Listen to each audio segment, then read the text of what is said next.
Pointing out there are just too many moving parts for anyone to really predict what will happen in the Middle East. Kevin Lings is the chief economist. So the tendency from most central banks will be to wait and see, but keep indicating that the risk is to higher interest rates if the impact of the oil price broadens into many different price categories. The Money Show on 702. Let's walk the talk. The Money Show with Stephen Curtis is brought to you by Absa Islamic Business Bank, celebrating 20 years of banking that honors your values. Your story matters. Absa is a registered FSP. Have a great weekend. It's 1 minute after 3 o'clock. This is EWN. Madlanga implicated Kulfell Morodi fired as a Tshwane MMC, and the country is still waiting to hear what will happen to Fani Masemola.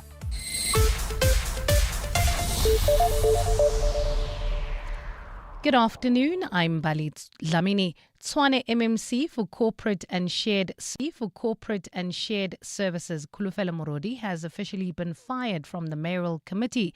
Morodi was recently suspended after she was implicated at the Madlanga Commission of Inquiry for alleged attempts to manipulate city tenders. She was issued a suspension last week and asked to submit written representations on why she should not be fired.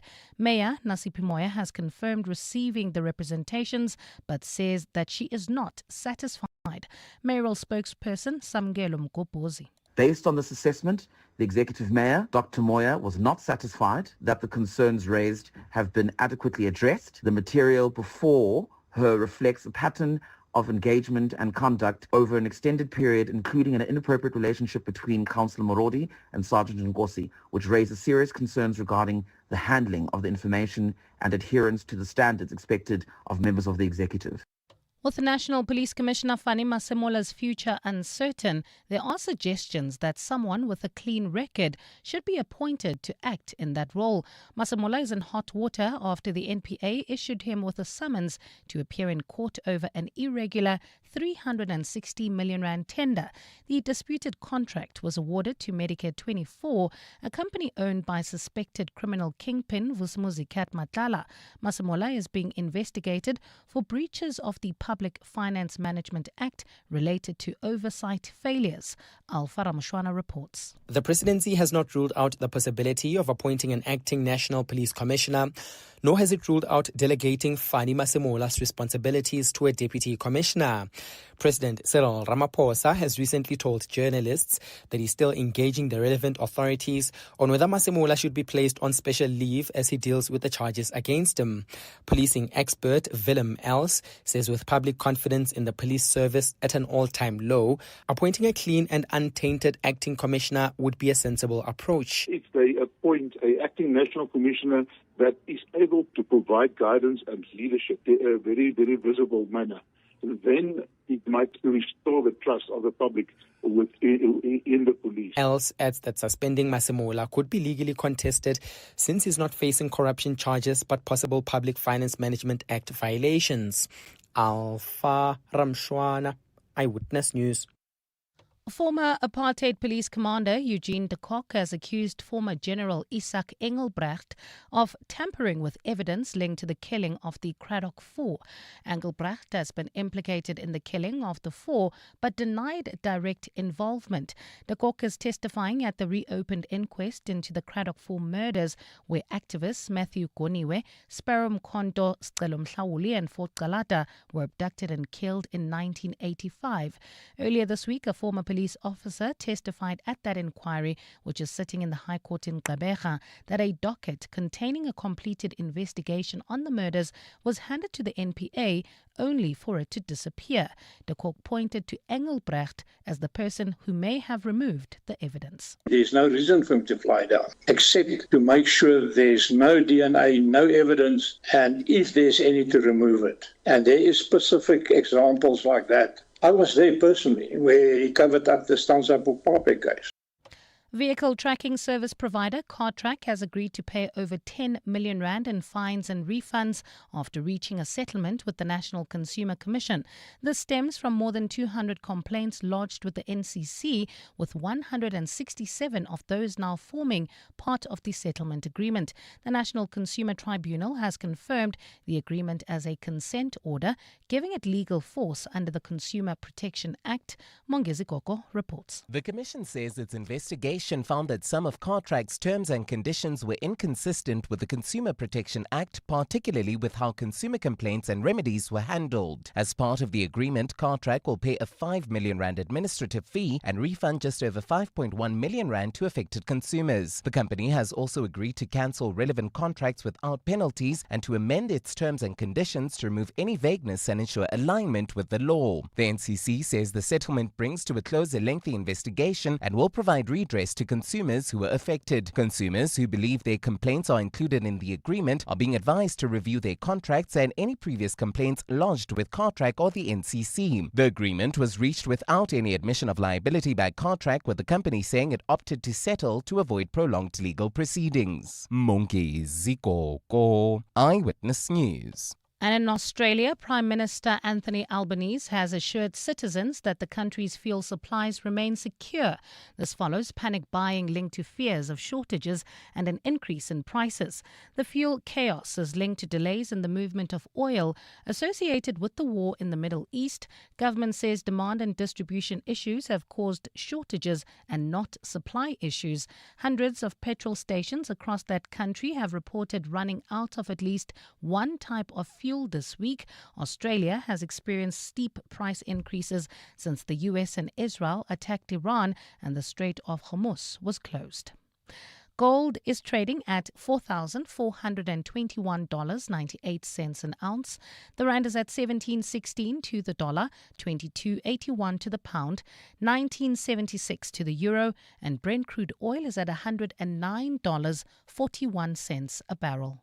Winchester East, there's bumper-to-bumper traffic. This is due to an earlier accident on the N12 eastbound approaching Xavier Road. There's also slow-moving traffic. That's in the Four Ways area on Witkoppen Road between Witkoppen, on Winnie Mandela Road between Witkoppen and the N1. In your auto sports, all the action is happening in Durban tonight, starting with Bafana Bafana at the Moses Mabhida Stadium. They're up against Panama in a friendly. Meanwhile, right next door, it is Kings Park, who are hosting a United Rugby Championship clash between Cardiff and the Sharks. And Caster Semenya's back. Tell you more about this just before 4. It's a partly cloudy afternoon in Gauteng with showers and thundershowers expected. Temperatures have peaked at highs of between 27 and 29 degrees. The top story in EWN this hour, Tshwane MMC for Corporate and Shared Services, Kulfell Morodi, has officially been fired from the mayoral committee. EWN, in touch, in tune and independent. For the latest, visit ewn.co.za or download the EWN app.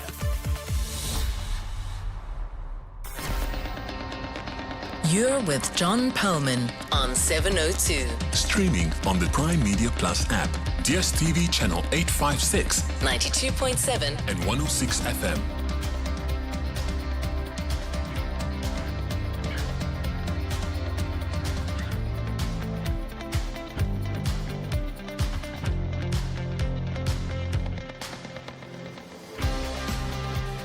.702 Drive with John Perlman is proudly brought to you by Telkom Business. Possible begins here.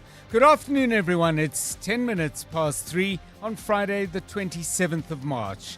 This is 702 Drive with me, John Perlman. Wherever you are listening to us in 702 land, welcome to the show.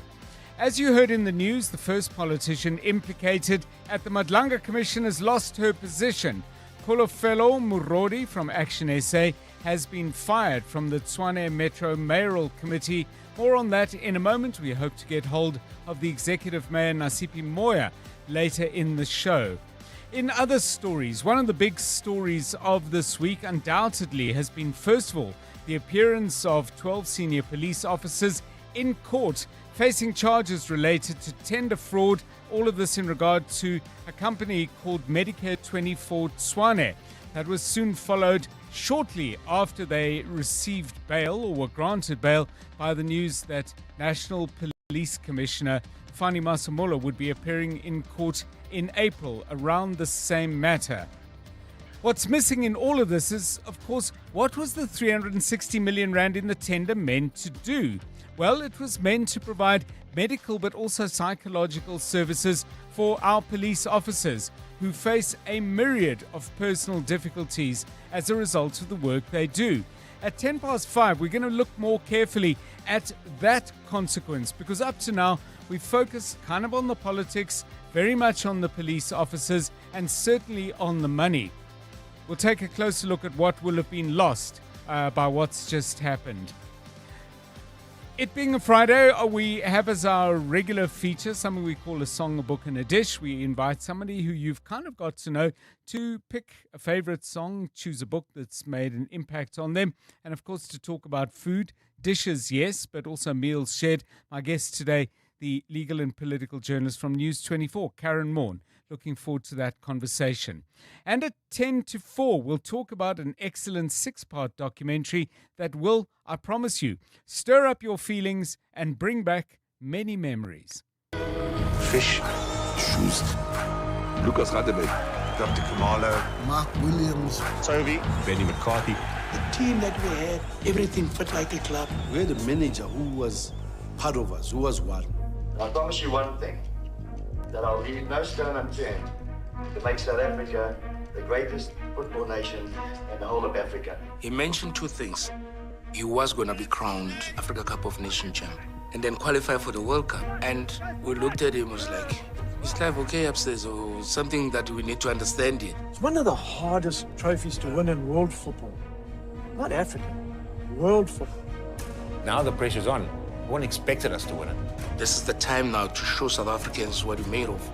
Nelson Mandela spent 27 years in prison for this country. I'm asking you to sacrifice one Christmas. Come on. The documentary, as I said, 6 parts. It's on Netflix. It's called Class of 96, Rise of a Nation. And it looks back on Bafana Bafana's African Cup of Nations triumph 30 years ago. The final, I think, was played in January. We spoke about it at the time. We'll be talking to series producer Athos Kiryakidis, joining us on 702 Drive at 3:10. On the markets, more gloom, I'm afraid. The All Shares lost another 2,350 points today, down by 2.1%. Both financials and the resources index hit pretty hard. There has been a 1% rise in both the gold price and platinum, but that hasn't helped Implats, which is down by another 4.5%, or Northam down by 4.4%. Boxer has lost 3.9% today, another loser outside of the resources frame. Some gainers on a generally grim day. Bidcorp is up by 2.7%, Tungela by 2.3%, and Advotech by 1%. Brent crude is currently trading at $105 a barrel, despite a $1.42 drop today. And yeah, the rand not so good either, trading at 17 rand 20 against the dollar. That's 26 cents weaker than this time yesterday. A euro will cost you 19 rand 79, 16 cents down over the past 24 hours. And 22 rand 83 will get you a pound. Some losses there as well. The rand 14 cents weaker against sterling. Stephen Crudis joining us with all the market news at 4:25. We'll bring you sport with Tato Muloto. You heard him a moment ago. And Bali Dlamini has the latest news headlines, and Karabo Chali is keeping an eye on the roads. This is 702 Drive. We're live in the place where you live. If it's happening in 702 land, we'll bring it to you as quickly and as clearly as we can. But hey, we do always appreciate it when you've seen something, heard something, understood something, in a way that maybe we haven't quite got clear. Either way, or whichever of those it is, possibly all of them, give us a call on 072 702 1702. That's for WhatsApps, text or voice, and 011 883 0702 if you'd like to call and chat to us. Don't forget you can watch us on YouTube.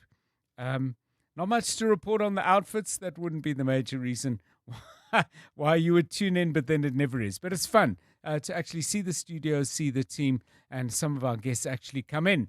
so you get to see them as well. YouTube, type in John Perlman 702 Drive Live, and that'll get you to those live pictures. 702 Drive, it's 16 minutes past 3. 702.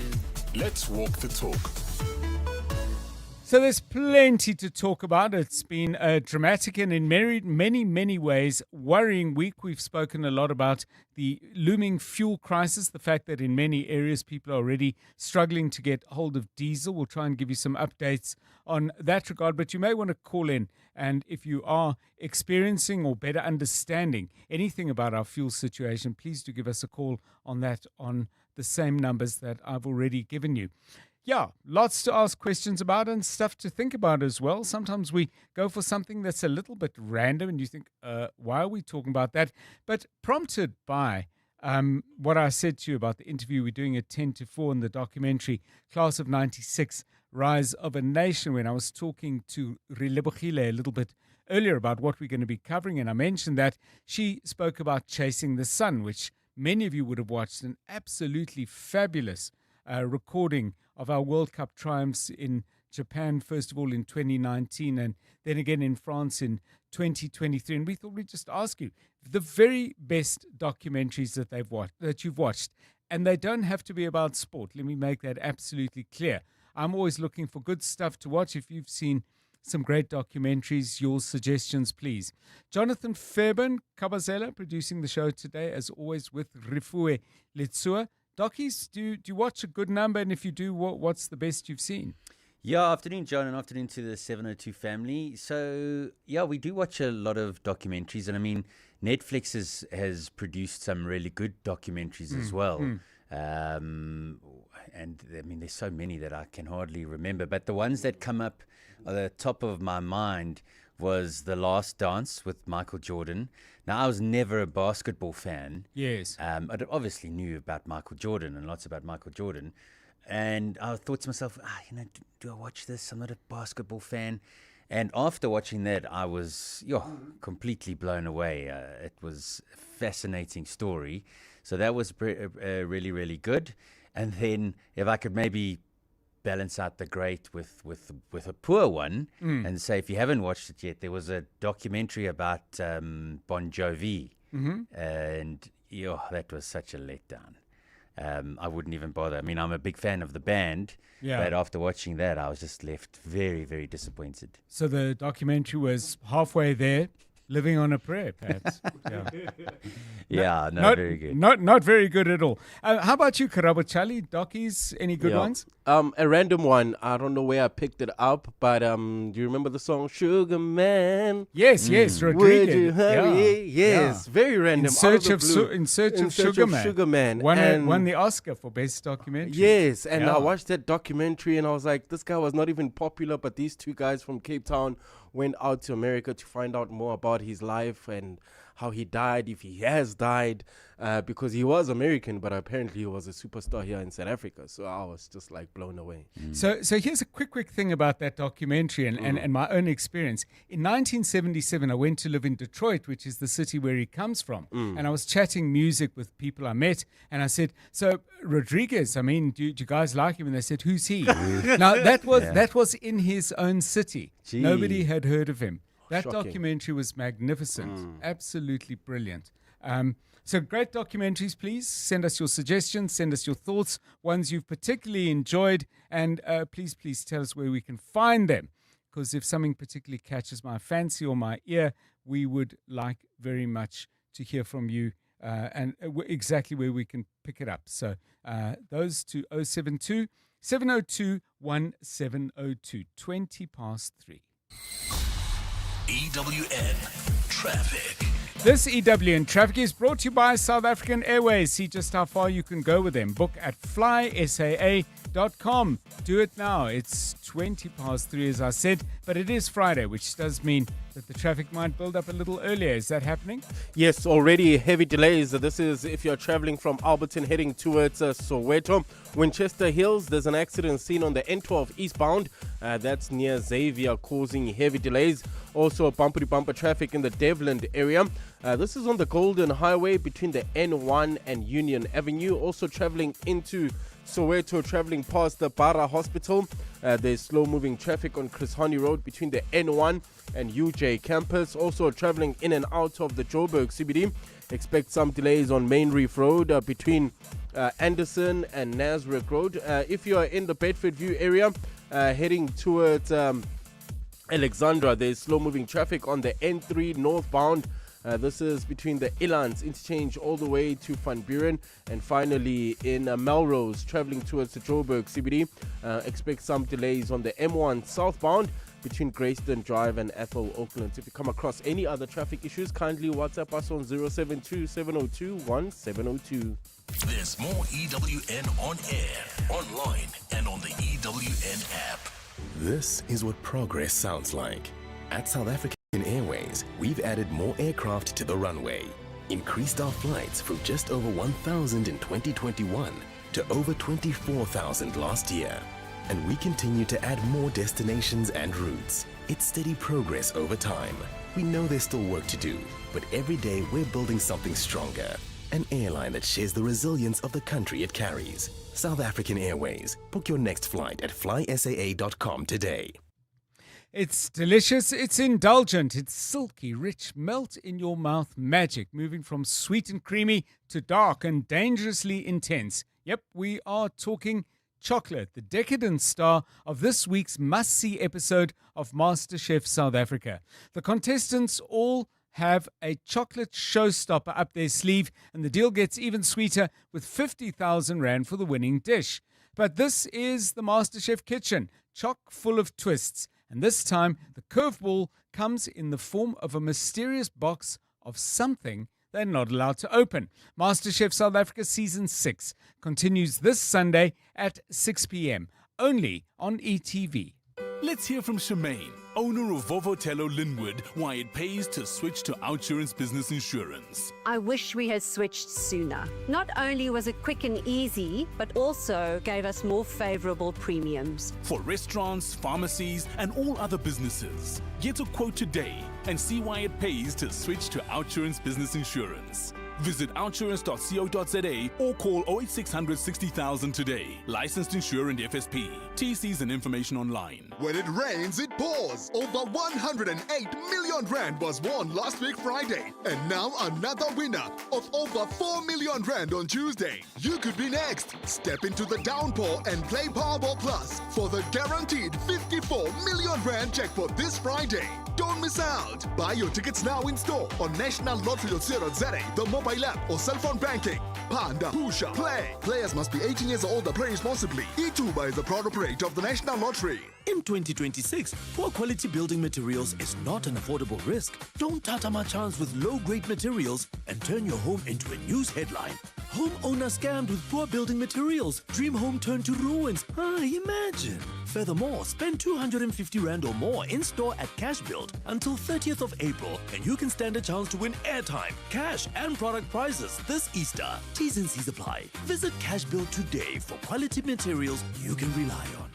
Cash Build. 20% off everything. Get to Dial-A-Bed today for amazing savings. All our famous brands in all sizes, all less 20%. Shop in-store or online today for your less 20%. Plus, get fast delivery on our best sellers. Dial-A-Bed. Sleep for life. Offer excludes bases bought separately.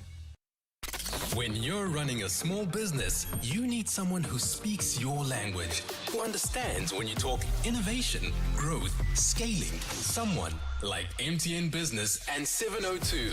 The 702 MTN Small Business Awards, from the townships to the suburbs and everywhere in between. We want to talk about you and your business. Go to primemediaplus.com to enter your business or nominate one you know. Because once we start talking about where you are now, you'll be well on your way to reaching your next.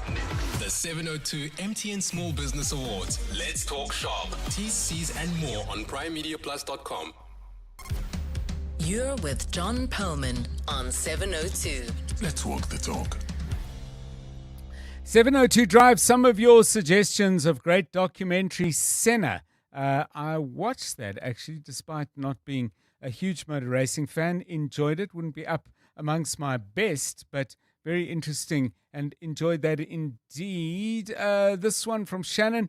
Lilith Fair is amazing. It's a story about Sarah McLachlan. I assume that is Sarah McLachlan, the singer.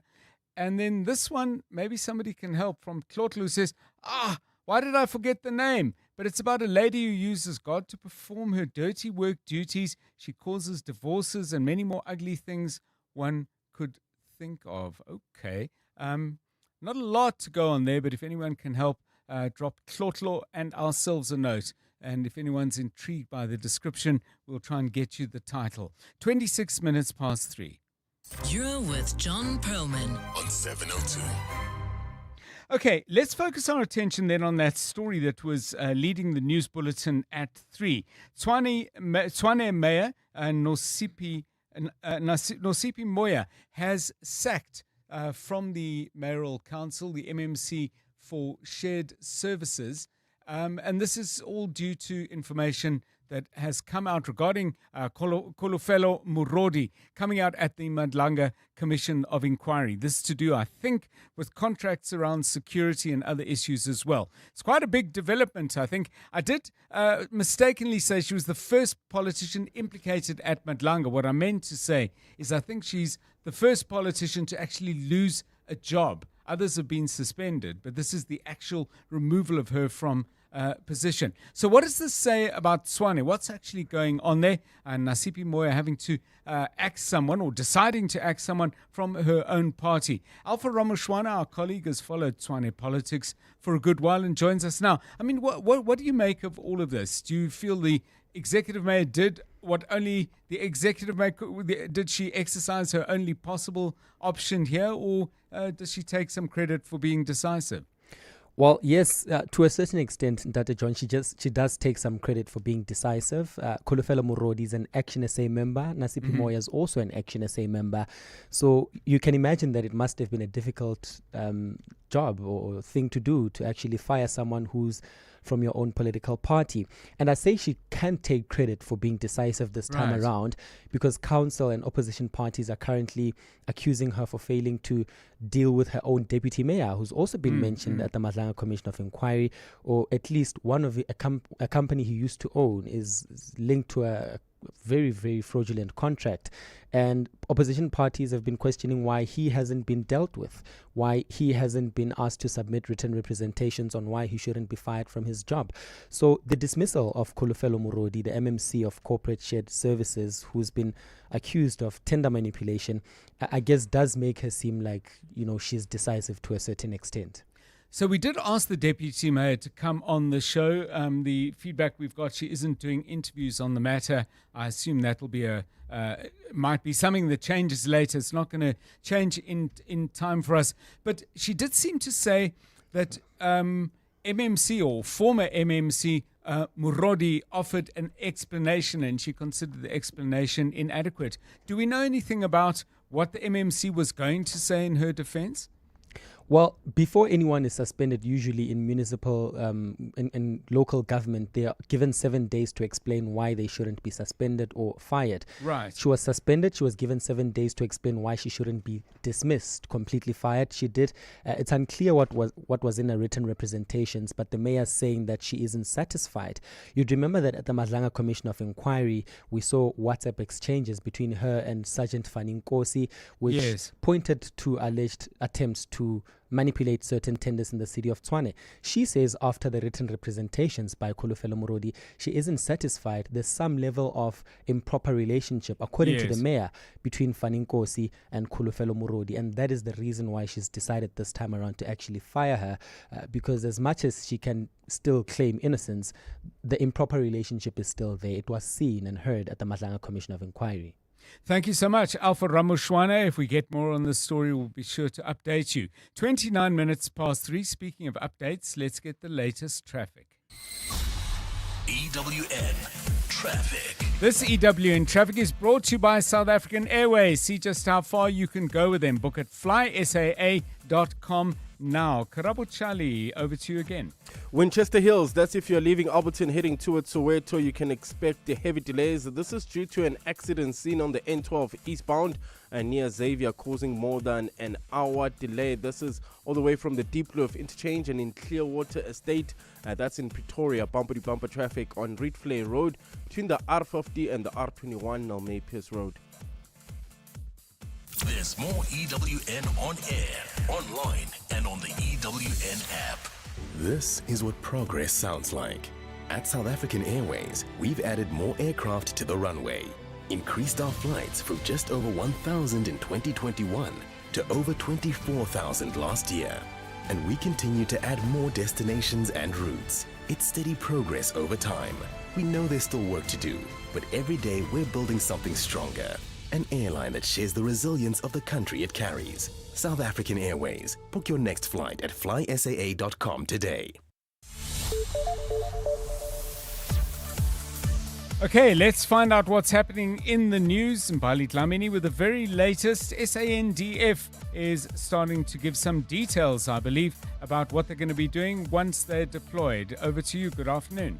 Thanks, John. A very good afternoon. The South African National Defence Force says it will focus on finding drug kingpins in Western Cape communities where it will be deployed.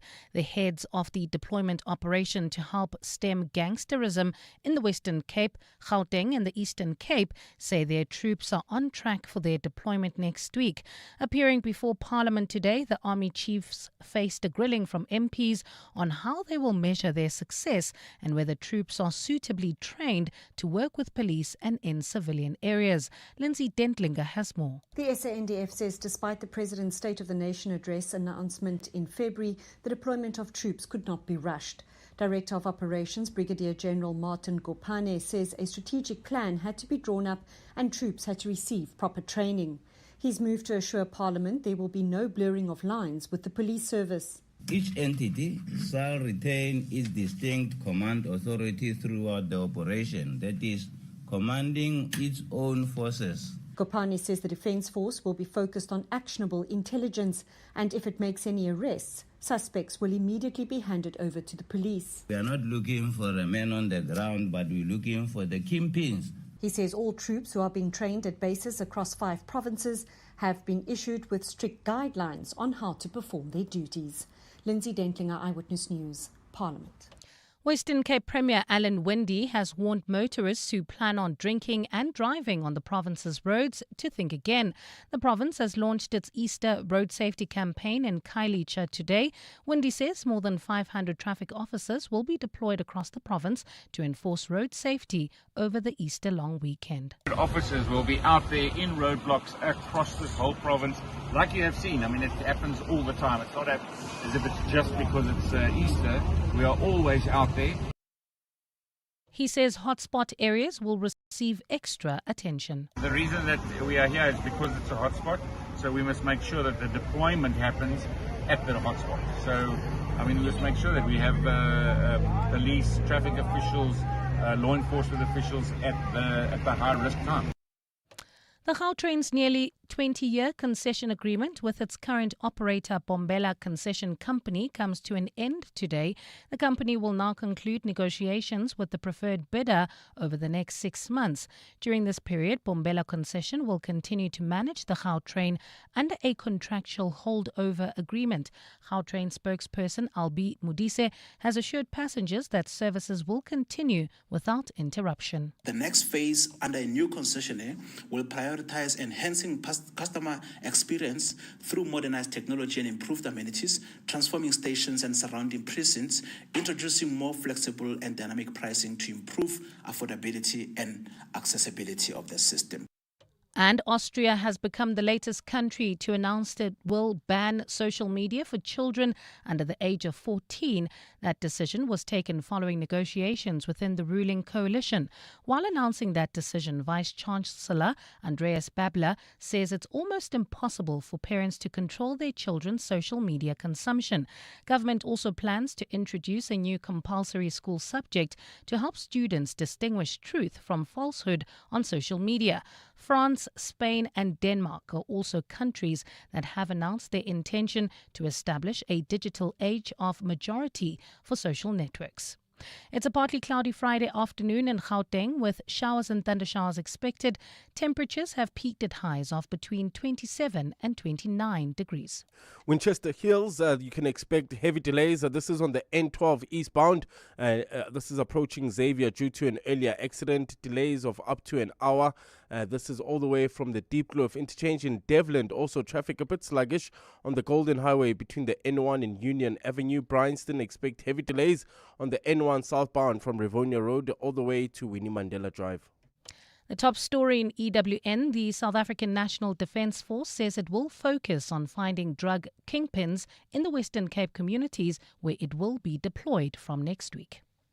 Africa Milani. Weekday mornings, 4 to 6. I went into the police station last week to get a certification on my documents, and boom, there was Senzong Chunu's portrait hanging from the wall, and I went like, oh, kindly, can you tell me what is happening here? Why is he still up there? And believe you me, poor policemen could not answer me. They just said, ma'am, we don't know. He is still the police minister. Feroz Kachalia is an acting police minister. He remains your police minister, I'm afraid. Thank you for nothing. Africa Milani. 4 to 6 on 702. Gear up for glorious Grand Slam success with Hollywood Bets. Take your tennis passion to new heights and feel every stroke, rally and match point as the drama unfolds at the Australian Open, Roland Garros, Wimbledon and US Open. The biggest stages in tennis have been set as the world's best go head-to-head for ultimate bragging rights. Bet now and make every moment count. T's and C's apply. Hollywood Sportsbook is a licensed betting operator. No persons under the age of 18 years are permitted to gamble. Winners know when to stop. South African Responsible Gambling Foundation toll-free counseling line 0800 006 008 or WhatsApp help to 076 675 0710. This is what progress sounds like. At South African Airways, we've added more aircraft to the runway, increased our flights from just over 1,000 in 2021 to over 24,000 last year. And we continue to add more destinations and routes. It's steady progress over time. We know there's still work to do, but every day we're building something stronger. An airline that shares the resilience of the country it carries. South African Airways. Book your next flight at flysaa.com today. Welcome to Nando's. Testimonials. Real reviews by real people. Today's testimonial comes from Jeff in Kempton Park. Now, Jeff seems to be a man of very few words. We've asked him to use his few words to tell us what he thinks of our flame-grilled peri-peri full chicken with any two sharing sides for $2.83. Jeff? Nice. Well, there you have it. When the meal is such a mouthful, you really only need a few words, I guess. Nando's. Oh, what a place. Illegal water connections have serious consequences for the city's water supply. When pipelines are tampered with, it damages infrastructure, reduces system pressure, and can leave entire communities without water. Johannesburg Water continues to remove illegal connections and strengthen monitoring across the network to protect supply. Residents are encouraged to report illegal connections or suspicious activity to the City of Johannesburg on 0800 002 587. Protect our water infrastructure. Protect our water supply. Brought to you by Johannesburg Water, a water and sanitation utility that cares. 702. WhatsApp John on 072 702 1702. Hi, John and the gang. I hope all is well. I'm obsessed with BTS, so I will bring them into any conversation. And currently, I will recommend the documentary that was released today. Also, before you watch the documentary, I would watch the live streaming that happened last week, but it's also on Netflix. So first watch the live stream and then you watch the documentary and it will make all sense, but it's worth it. Good afternoon, John. Yes, there have been many great documentaries on Netflix, and you may enjoy the latest. It's called The Dinosaurs. It is so well made. Nicholas, Florida. John, there's I don't know if it's still on Netflix, but I think it's called Con Mom. It's brilliant. It is brilliant. It is about this woman who comes into her adult son's life after many, many decades and cons him of everything. Netflix. Zunaid from Pretoria. I love it when people say, you're going to enjoy this, and then they start laughing because it's clearly they're remembering how much they actually did enjoy it. Grant says, when you get a chance, watch Louis Theroux's docu Inside the Manosphere. It's on Netflix. I've had other recommendations from that. Thank you, Grant, and for your warm words about the show. Marilyn says we should be watching My Octopus Teacher. That obviously was a highly successful film that won the Oscar for Best Long Documentary. I think that's the specific title. What is it? Best Documentary Feature, not Long Documentary. They wouldn't call it something so inelegant as that. That was the Oscar winner in 2021. Pippa Ehrlich, James Reed, and Craig Foster, who's very much at the center of that, and his relationship with an octopus. Haven't really watched it. That one, gave it a try and didn't quite get into it. Maybe I need to give it another go. Keep those suggestions for great documentaries coming. We'll share more of those with you in a moment, but not before we've got the very latest from the world of sport. EWN Sport. Well, we're going to talk about Bafana Bafana 30 years ago. That's coming up at 10 to 4. But right now, Tato Muloto, Bafana Bafana in action tonight. Indeed, against Panama, Safa did not have enough money to bring over Brazil, so we are going to face a Panama side at the Moses Mabhida Stadium. All this, John, in preparation for the upcoming FIFA World Cup. While the tournament is only in June, one all of the players are looking forward to. Captain Ronan Williams admits that the players have to show that they are a better side than the one that they suffered a humble beginning in the last 16 exit of that AFCON earlier on this year. A lot of guys had to go and check where we got it wrong, our identity as a team. And yeah, it was a very painful moment, but I think we've had a good chat with the coach and the technical team over the last few days. And you can see the team is slowly coming back. The identity, the energy, training has been amazing. Hopefully, we can keep that and learn from AFCON and just grow and try and be better.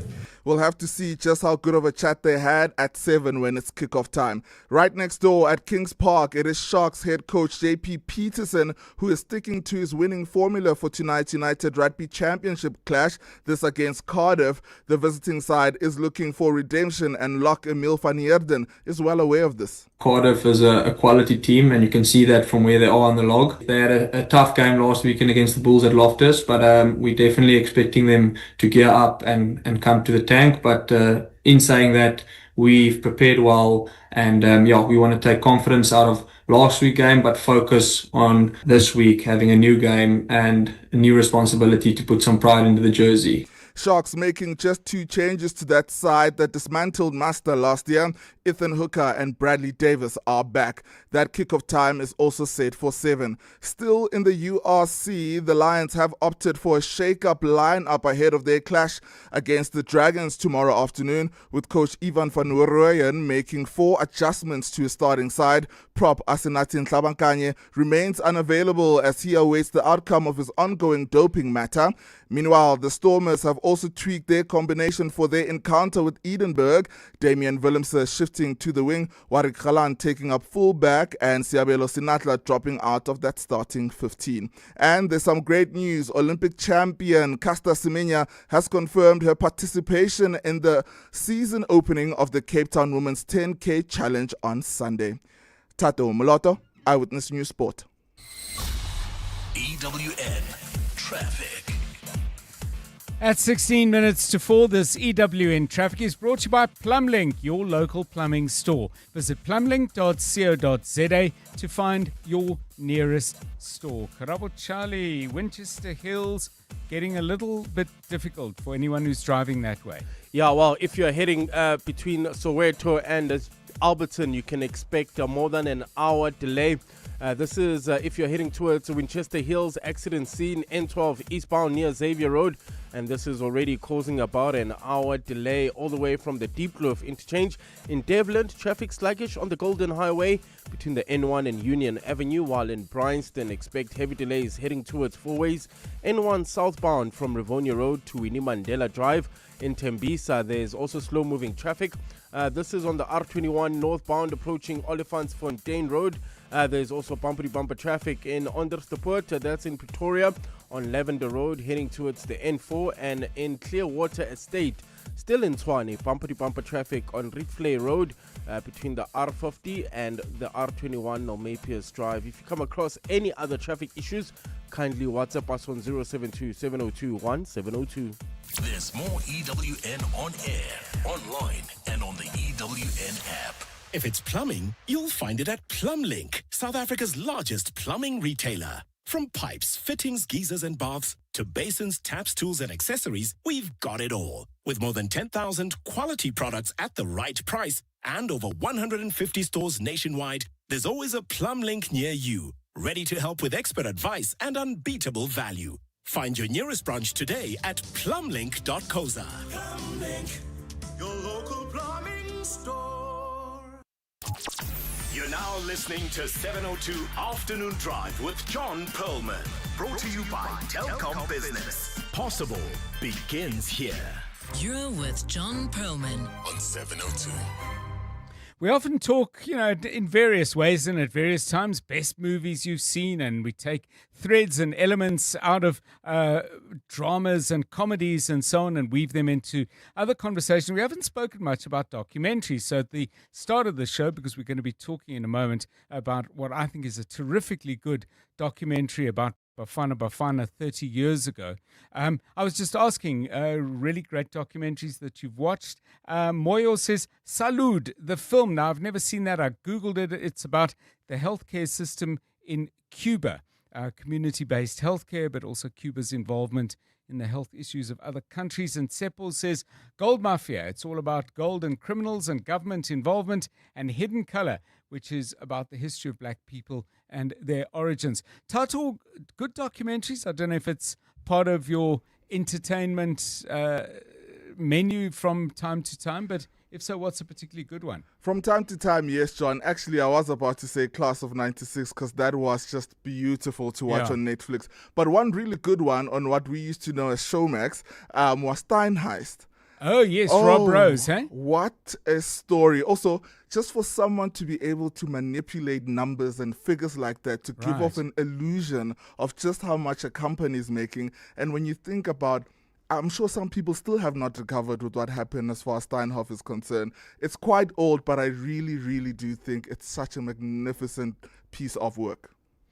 Yeah, and by the way, if you like documentaries that lay bare financial crimes, I couldn't recommend enough. I'll double check on the title, but it was called Inside Job, and it's about the 2008 financial crash. Also an Oscar winner, and I'll get you the full details of who put it together and when it actually won the Oscar. But that was a brilliant piece of filmmaking. 2011 winner of the Oscar, put together by someone called Charles Ferguson. If you really want to understand how these financial scams work across an entire market, Inside Job is the business. 702 Drive, it's 11 minutes to 4. John is on X. At John Perlman. Well, part of the reason we've been talking about documentaries and the very best of them is because this is a weekend where there's no club football, whether it's the PSL or the English Premier League or whatever it is that occupies your time. But you can use that time to watch what I think is a really excellent piece of filmmaking. It's called Class of 96, Rise of a Nation. It's in 6 parts, and it looks the thread running through it, as the name suggests, and this year we mark 3 decades since South Africa last won the African Cup of Nations. So yes, it's about the football, the footballers, the coach, and the tournament, but it's also a real window on who we were and where we were going in South Africa way back then. It really is something very interesting to watch, and it'll more than fill the gap that will be briefly left by what some people call the interlull, when club football stops and international teams meander around the pitch for various reasons. The show is produced, the series producer of Class of 96, Rise of a Nation, is Athos Kiryakidis, and he joins us now on 702 Drive. Athos, welcome, and really well done to you and everybody involved on an excellent piece of historical research and filmmaking and storytelling. I want to start with, in many ways, there are many strong characters in the film, but my goodness, Clive Barker is a central thread. He took over the team when they were in dire straits. They were known as the 4x4s after losing by conceding 4 goals to Zimbabwe, Nigeria, and everyone knows that story. What do you think was so remarkable about Clive Barker, and why did he succeed as well as he did? Thanks for having me, John. Appreciate being on your show. I think the thing about Clive and the period he came in, I think there were 3 or 4 coaches who came and went before him. Right. When he came in, it felt to me, and when you watch the series, that he was a breath of fresh air. He was confident. He was embracing of the diverse talent in this country when it comes to footballers. And he brought a team together that would literally die for each other on the pitch. And you really get a sense of that in the series as you go through the episodes, how he built the side and how he got them all, singing from the same hymn sheet, so to speak. He was a fascinating. I mean, the true breadth of the way he worked from the players really comes across. I mean, you would see him at training sessions, calling his players the world champions. You'd hear players talking about him saying, let's go have a beer. And he'd explain, I don't want them drinking, sneaking off to go and have a drink. They can have a beer with me. But when they get to practice or onto the pitch, they've really got to play. You made this film with John Barker, Clive's son. The late Clive Barker's son, as the director. Gavin Barker, his other son, who was a photographer through this period, comes in with various comments. The collection of footage that is available and that you guys have dug out is really quite remarkable. What was it like reviewing all that footage? I mean, you must have had goosebumps often. Well, absolutely, John. I mean, it was a real challenge, actually, trying to find a lot of that footage because of the period, which is the 90s. Everything was on tape. Nothing had moved over to digital. So, I mean, looking at those archives is like, other than it being broadcast on the national broadcast during that time, nobody's ever looked at them again, really. Yeah. And we went through all of that, like all the game footage, all the behind-the-scenes footage, and we really rediscovered a lot of archive that in some instances people had never seen. Like, there's a scene in episode 6 where we actually go into the change room with Clive and we hear his halftime team talk during the Bafana versus Congo game, which was a massive World Cup qualifier. It was a game that would decide whether we qualified for our first ever World Cup. And that was incredible. I mean, that's just one example, but it was an incredible voyage into this into this world of archive of the 90s, like the mid to late 90s. Athos, I got the impression, I mean, you speak to a huge range of people, Mark Fish, and I'll talk about him and Edward Mutale in a moment, Dr. Kumalo, the team doctor, Dr. Victor Ramatesele, and others. I got the impression they really, really enjoyed talking about this, and I almost got the impression that people haven't asked them about this nearly as much as they should, that this was a story they were all dying to tell. Well, it's so funny you should say that, John, because it feels like the story hasn't really been told in its fullest form up until now.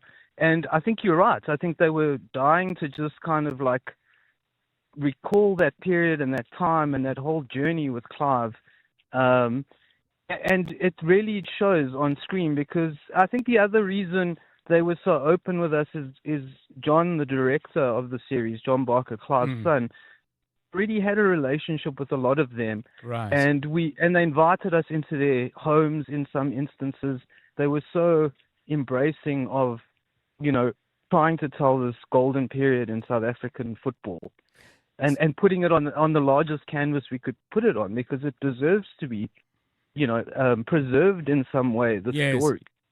So I want to go back to the other part of the title, Class of 96. Everybody knows what we're going to get. But Rise of a Nation, this is not just, as I said in the preamble, Athos, a story about the tournament, although it is that, and it's a wonderful football and sporting story, but it's also about South Africa finding itself in the early years of the democratic era. And for instance, you do that in a very moving third episode, I think, which details the relationship between Edward Magents Mutale and Mark Fish. I mean, how did you weave that thread in? And you know, you obviously wanted the balance between the narrative spine of the football, but at the same time telling all these other stories. Yes, well, it was a tricky way of trying to, you know, somehow like get all those layers of that time correct. And obviously one of the layers is the political situation where we were coming into a new democracy. There was so much optimism. There was so much pride in the national teams, not just the football team, but just the national teams in general. Right. And in the pageantry of that time, I think, you know, when you see the opening ceremony of episode 1 or the closing ceremony in episode 5, I can't recall of a time like that when we, you know, the pageantry and the ceremony of it was like we were so proud to be South African. And we were so proud about our diversity as a country. And I think that really comes through, particularly, you know, with Mandela being an ever-presence for the side. He was there. I mean, he cut his inauguration ceremony short to go and watch Bafana's game against Zambia. That's Yeah. right. Thank you, John.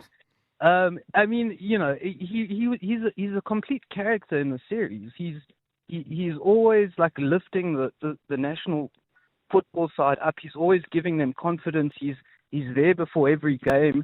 He's there on the eve of the final, and it's just a testament to what a supporter of national sports he was. Athos, Kiryakidis, thank you very much. I wish we could talk some more, but I really, if you can get access to it on Netflix, it was showing previously on ETV, and you might have seen it then. It is a fabulous trip back into a wonderful and incredibly challenging period of South African sport and history because, yes, we triumphed, but it didn't. There were no guarantees that the Cup of Nations was going to stay at home in South Africa, as it eventually did. It's called Class of 96, Rise of a Nation. I recommend you watch it. In the last 24 hours, this is what's happened in your world. The city of Tshwane has given its chief financial officer, Gareth Mnisi, 7 days to provide reasons why he should not be placed on precautionary suspension. Mnisi was recently implicated at the Madlanga Commission, where testimony linked him to alleged attempts to manipulate tenders. The city council resolved last night to begin disciplinary proceedings against him, after which a decision will be made regarding his future within the metro. An independent investigator will be appointed to investigate the allegations of potential misconduct. EWN, in touch, in tune, and independent. This Sunday, something big is going down. The DP World Lions are in the One-Day Cup final at the DP World Wanderers Stadium. The match starts at 10 a.m., so it is the perfect day out with friends or family, and tickets are only 50 Rand. Look forward to big hits, big moments, live music, great food, ice-cold drinks, and your shot at 50,000 Rand with a one-handed catch. So round up your crew, fill the stadium, and back the pride. Sunday, 29 March, 10 a.m., DP World Wanderers Stadium. Hashtag the pride of Jozi. For Mamotsatsi and Kensani of Design News, a beautiful room starts with a rock-solid connection. Tell us what was slowing down your growth. It would have to be slow network coverage. Now, Telkom Business Fiber lets the team process large renders while the landline keeps supplier calls coming in. Get Call Light Fiber from 655 Rand per month and unlimited VoIP 1 from 99 Rand per month. Call 10213 or click telkom.co.za. T's and C's apply. Telkom Business. Possible begins here. Let's hear from Dr. Armand, owner of Monument Dental, why it pays to switch to OUTsurance Business Insurance. It was one call and I was covered immediately. We are very happy with the premium we're paying. I wish I did it sooner. For dentistries, general medical practices and all other businesses, get a quote today and see why it pays to switch to OUTsurance Business Insurance. Visit outsurance.co.za or call 08600 60,000 today. Licensed insurer and FSP. TCs and information online. Gauteng is currently experiencing high water consumption. To avoid water interruptions, residents are urged to use water sparingly to allow equitable supply. Act now, save water. Every drop counts. This message is brought to you by the Department of Water and Sanitation, Rand Water, Gauteng Provincial Government, City of Johannesburg, City of Tshwane, and City of Ekurhuleni. 702 and the Discount Foundation are shining the spotlight on the health matters you want to know more about. Here's what we explored this month. Hi, John. Being in its 10th year and why it's now called the Blankets Plus campaign is because we did identify a few years ago the need for beanies and gloves. And I think it's valuable to be able to share some warmth with these people. Pavements get incredibly cold. Nobody asks to be on the street. Being aware that people are there to do our bit and keep them a bit warmer, I think is a wonderful way to care for our communities. And it seems like such a small thing, but it does make such an incredible difference. In Conversation on Afternoon Drive with John Perlman. Brought to you by the Discount Foundation, caring for the community on 702. Driving the conversation on 702 Afternoon Drive with John Perlman. Powered by Telkom Business. Possible begins here.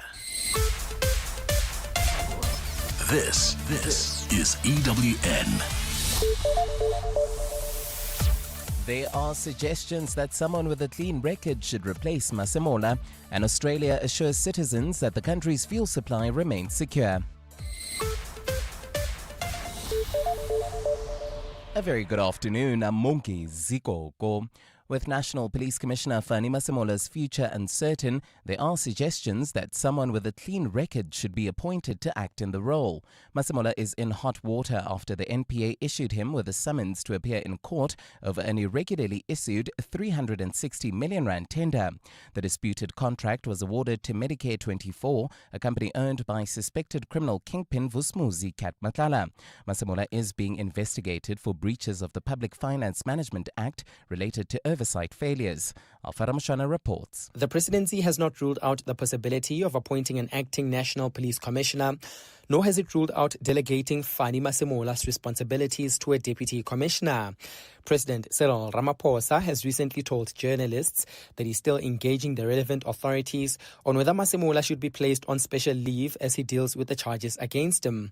Policing expert Willem Els says with public confidence in the police service at an all-time low, appointing a clean and untainted acting commissioner would be a sensible approach. If they appoint an acting national commissioner that is able to provide guidance and leadership in a very, very visible manner, then it might restore the trust of the public in the police. Els adds that suspending Masemola could be legally contested since he's not facing corruption charges but possible Public Finance Management Act violations. Alpha Ramshwana, Eyewitness News. The ANC in the Eastern Cape says those who have taken its provincial conference to court know they don't have the numbers to win. Provincial spokesperson Yanga Zitrina says while the conference hangs in the balance pending an appeal to an earlier interdict, members are in good spirits. He says delegates understand the internal problems facing the party in the province, but Zitrina says the court challenge is all about the numbers. I think all those who are finding other routes to punch holes in our system are doing so because the democracy of the democratic processes may likely not favor them. So I don't know, of course, I can't preempt the outcomes, but I suspect that is possible. That is probable. The Western Cape Mobility Department says it will take a zero-tolerance approach to drunk and negligent driving this Easter weekend. The department launched its Easter Road Safety Campaign in Khayelitsha today. Now, 22 people died on the province's roads over the Easter period last year, 18 of them pedestrians. Ntutuzelo Nene reports. With holidaymakers expected to travel in and out of the Western Cape next week, traffic authorities say more than 500 officers will be deployed across the province. They will be conducting roadblocks and traffic stops as part of intensified safety operations. MEC Isaac Selegu says the Easter period remains high risk with increased traffic volumes, fatalities and drunk driving cases. It's one of the biggest problems that we have. We see it every week, we see it every day, and that's why we're not going to get tired. once we are over the limit, we are just going to get arrested. Gagu has also reiterated his support for a 0% blood alcohol limit for all drivers. Ndutuzelo Nene, Eyewitness News. And in Australia, Prime Minister Anthony Albanese has assured citizens that the country's fuel supply remains secure. This follows panic buying linked to fears of shortages and an increase in prices. The fuel chaos is linked to delays in the movement of oil associated with the war in the Middle East. Government says demand and distribution issues have caused shortages and not supply issues. Hundreds of petrol stations across the country have reported running out of at least one type of fuel this week. Australia has experienced steep price increases since the US and Israel attacked Iran and the Strait of Hormuz was closed. Gold is trading at $4,428.72 an ounce. The rand is at 17.15 to the dollar, 22.79 to the pound, 19.75 to the euro. Brent crude oil is at $110.56 a barrel. Winchester Hills accident scene N12 eastbound near Xavier, causing more than an hour delay all the way from the Deep Kloof interchange. Devland also traffic a bit sluggish on the Golden Highway between the N1 and Union Avenue. And in Camille Drift, Pretoria, expect some delays. N1 South approaching the Pumlani Toll Plaza. In your other sports, Ethan Hooker, Bradley Davis are the only two changes the Sharks have made going into their URC clash with Cardiff tonight. Tomorrow, the URC sees the Bulls, Lions and Stormers all in action. Meanwhile, tonight, a big night for Bafana Bafana as they test just how ready they are for the upcoming FIFA World Cup in their friendly against Panama. A partly cloudy Saturday in store for Gauteng tomorrow, with afternoon showers and thundershowers expected. Joburg drops to an overnight low of 15 degrees, peaking at a high of 27. Pretoria 16 and 29. Vereeniging also drops to a low of 16, reaching a high of 28 degrees. The top story in EWN this hour, with National Police Commissioner Fanik Masemola's future uncertain, there are suggestions that someone with a clean record should be appointed to act in the role.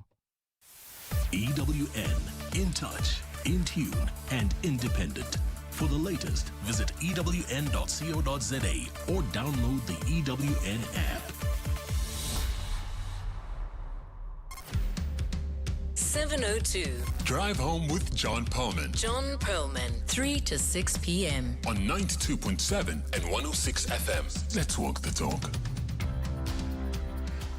8 minutes past 4 on 7:02 Drive. It's great to have you with us. Hope you've got a good weekend lined up, even if your definition, and it certainly would be mine, if I were to think about it closely today, even if your definition of a good weekend is not doing terribly much. Whatever you've got lined up, I hope it's taking shape and that you are really looking forward to it. Of course, the problems with getting access to fuel appear to be spreading, and that may well interfere with some of the plans that people have. We're getting little updates all over the place suggesting that not only diesel is not available, but certain grades of petrol in certain parts of Joburg are also not available. So if you want to share updates on that, we are not trying to spread panic.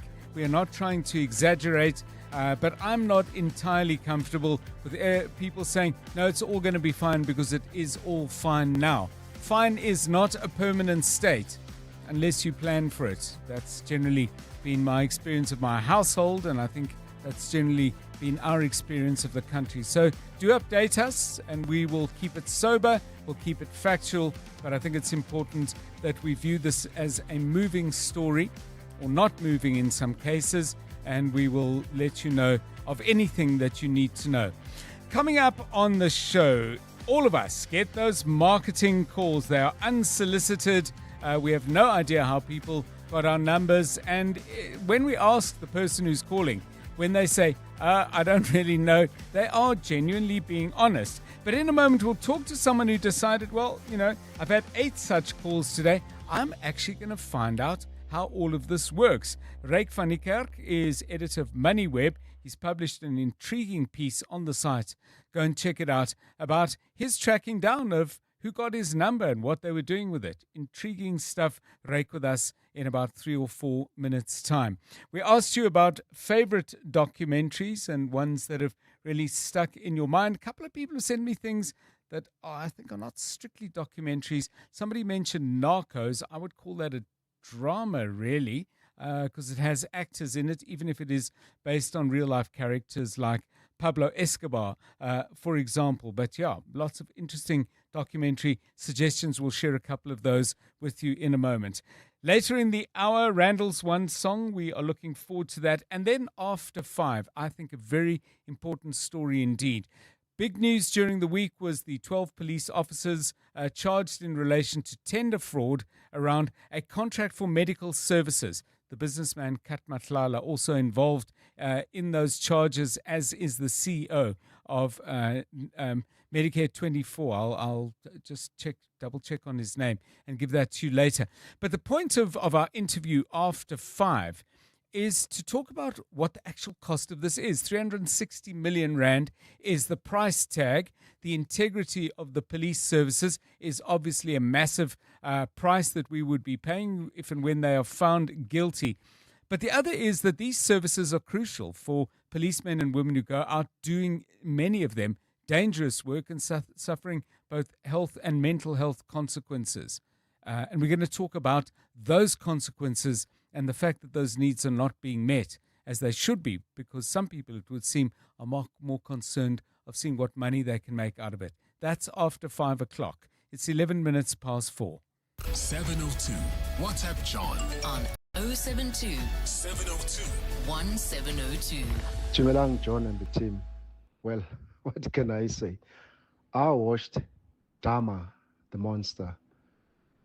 Quite a disturbing documentary, but at the same time, it gave me a perspective of the mind of a serial killer. In fact, I even at some stage dabbled around the likes of John Wayne Gacy and forget the other one for now, Ted Bundy. So yeah, it's made me think, and it also just gave me another perspective of what happens when we bring up our children and medication during pregnancy and but yeah, it was quite fascinating. Yeah, you're a stronger man than me. I can't watch those kinds of documentaries, I must be honest. 3 Identical Strangers is one suggestion that we got. It's about 3 identical triplets who were all adopted by different families.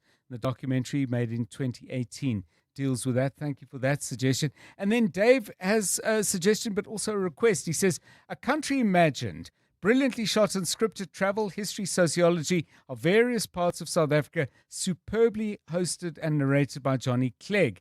It was a documentary series run on SABC a few years back, I think quite a few years back, to be honest, Dave. And he carries on. At one stage, they were selling the DVD box set. It was sold out when I tried to buy it, and I'm desperately looking to buy it. If anyone has it in their collection, if you can help Dave out with that, get in touch with us, 072 702 1702. We will put you and Dave in touch. 13 minutes past 4. EWN Traffic. This EWN Traffic is brought to you by South African Airways. Get all-inclusive fares, your seat, your meal, and your baggage. It's all in. Book at flysaa.com. Karabo Charlie is your man watching the roads. Well, I'm afraid, John, if you're leaving Soweto heading towards Alberton, you can expect more than a 2-hour delay. There's a serious accident scene involving multiple vehicles, including 2 trucks, according to the pictures I'm getting from Sunroll. This is on the N12 eastbound near Xavier Road, and already about a 2-hour delay all the way from the Deep Kloof interchange. So avoid that route at all costs. Rather make your way through the Columbine Road or Chris Hani Road, and then use Columbine Road, and then drive through the south, and then rejoin the N12 through Kliprofir Drive. Hopefully that will save you some time. Pulls off bumper-to-bumper traffic, Witkoppen Road between Main Road and Stonehaven, while in Bryanston expect heavy delays. N1 southbound from Rivonia Road to Winnie Mandela Drive. Tembisa traffic sluggish on the R21 northbound approaching Olifantsfontein Road in the city of Tshwane. Onderstepoort, traffic heavily backed up on Lavender Road heading towards the N4. In Camille Drift, still in Tshwane, expect heavy delays on the N1 southbound approaching the Pumlani Toll Plaza. And finally, in Waterkloof, traffic congested that is heading towards the Centurion area on the N1 southbound between Atterbury and the R21 Flying Saucer interchange. If you come across any other traffic issues, kindly WhatsApp us on 072-702-1702. There's more EWN on air, online, and on the EWN app. This is what progress sounds like. At South African Airways, we've added more aircraft to the runway, increased our flights from just over 1,000 in 2021 to over 24,000 last year. And we continue to add more destinations and routes. It's steady progress over time. We know there's still work to do, but every day we're building something stronger. An airline that shares the resilience of the country it carries. South African Airways. Book your next flight at flysaa.com today. One of the best things about WeWork is the freedom to move. Get 24/7 access to flexible workspaces across 65 countries. 66 countries, in fact, plus the choice to expand when your business scales. Access meeting rooms, social events, all-day coffee, and a community that makes the work matter. With a WeWork All-Access membership, you're clocking into a global ecosystem with over 2,000 locations worldwide. Sign up for a private office before 30 April and get 1 month free access. T's and C's apply. Visit wework.co.za. Heard of a house that's Amazon Kong? Don't let yours be the next because of low-grade materials. Shop at Cash Build, where you'll find trusted quality building materials at the lowest prices every single time. Plus, until 30 April, when you spend 250 Rand or more in store at Cash Build, you stand a chance to win airtime, cash, and product prices. Tantama chance with Cash Build. When you shop for quality building materials you can rely on. Inquire with our friendly staff in store on how to enter our Easter competitions. Cash Build. When it rains, it pours. Over 108 million Rand was won last week Friday. And now another winner of over 4 million Rand on Tuesday. You could be next. Step into the downpour and play Powerball Plus for the guaranteed 54 million Rand jackpot this Friday. Don't miss out. Buy your tickets now in store on nationallottery.co.za, the mobile app or cell phone banking. Panda, Pusha, play. Players must be 18 years old or play responsibly. E2 is the proud operator of the National Lottery. Need a seat? Try 7 or 5. It's your call. Want a sunroof? Make it a panoramic. Gotta have power? How does award-winning 138 kilowatt sound? The Changan CS75 Pro is big enough for the kids, smart enough for your playlist, and stylish enough for your Friday night too. Why settle when you can have it all without compromise? The Changan CS75 Pro. Drive tomorrow's SUV today. Visit changanmotors.co.za for more. Changan, driven to evolve. Small business owners speak a language of their own, and it's a language MTN Business and 702 understand very well. That's why we're celebrating SMEs who walk that entrepreneurial talk in the 702 MTN Small Business Awards. From the townships to the suburbs and everywhere in between, small businesses are proving that big things can grow from bold ideas. If that sounds like your business or one you know, go to primemediaplus.com to enter or nominate them. Because once we start talking about your business, who knows how much further it could go. The 702 MTN Small Business Awards. Let's talk shop. T's and C's apply. You're with John Perlman on 702. Let's walk the talk. Now, the documentary suggestion from Matthew, who says Busting Down the Door is an excellent documentary from Sean Thompson about South African and Australian surfers revolutionizing the sport in the late 70s in Hawaii. 702 Drive, 19 minutes past 4. You're with John Perlman on 702. Well, as you may have heard me say at the start of the show, but of course you may have just tuned in. If you have, welcome. I was just saying all of us get these calls all the time, sometimes 3 or 4, sometimes as many as 8. And it's people who you don't know who are trying to sell you something completely unsolicited. Some people block the numbers, some people moan and complain, but very few people actually set about unraveling what's going on and seeing if they can find out what the root cause of all of this is. One person who did is my next guest. Rake Fanik is the editor of MoneyWeb. He's published a fascinating story on the platform, which I urge you to go and check out after we've had this conversation, and it details his decision and the actions he took after deciding 8 calls in a day. This has got too much. I need to do something about it. Rake, Fanik, welcome and thanks very much for giving us your time. So you, as you describe it, the 8 calls day prompted me to investigate where my personal contact details were being searched. You began searching online. You came across some international database platforms. Pick up the story from there. Who was getting your data and how were they getting it? Good afternoon to you. Yeah, good afternoon, John. Yeah, I was just so frustrated. Every second call I get would be one of these sales calls. And it was, as you've said, I started online, just Googled my name and contact details, and 7 or 8 of these international firms had details from me. And not only my name and my phone number and my email address, they had my personal email address, which I really tried to keep out of the public domain. Yes. They knew my date of birth, one had my ID number. It's just insane. And those publications or those databases, you need to opt out. Mm-hmm. So you had to contact them, and they took me off. But they sold it to many other parties, and those parties probably unsold it to other parties. But anyway, after I did that, it actually died down a bit. And then suddenly, earlier this year, it started again. The one call after the other. So one of the things you mentioned, Rake, is that you engaged with some of them, and they said, "Listen, we're not based in South Africa. POPIA doesn't apply to us." That's quite worrying. Yes, well, POPIA, I think, is the biggest joke in the world because, yes, maybe it's really first world legislation, but it's totally not enforced in South Africa. I don't think the information regulator has the resources to police it, but maybe we can talk about that a bit later. So they just said, listen, we're an international company. Our rules are you can opt out. That's the rules in our jurisdiction. Most of them are in the US. And they promptly did remove me from those databases. There wasn't an issue with that process. Right. But then, this year it started again. And I really wanted to know where it was. I couldn't find my details online at the same time of exercise. Then I got this phone call from an insurance broker, a small business apparently here in Johannesburg. And I engaged that person, obviously, and I asked it, where did you get my info?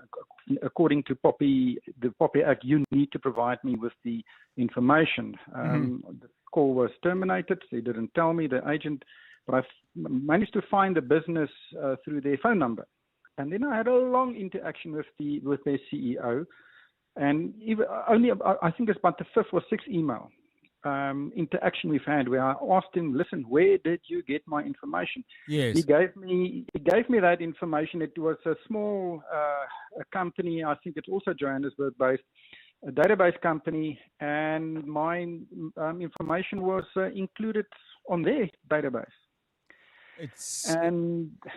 Yeah, I mean, it's extraordinary because, while we sleep and probably while you and I talk, this stuff is spreading around all the time. You engaged with the information regulator. It took a long time and you got no satisfaction.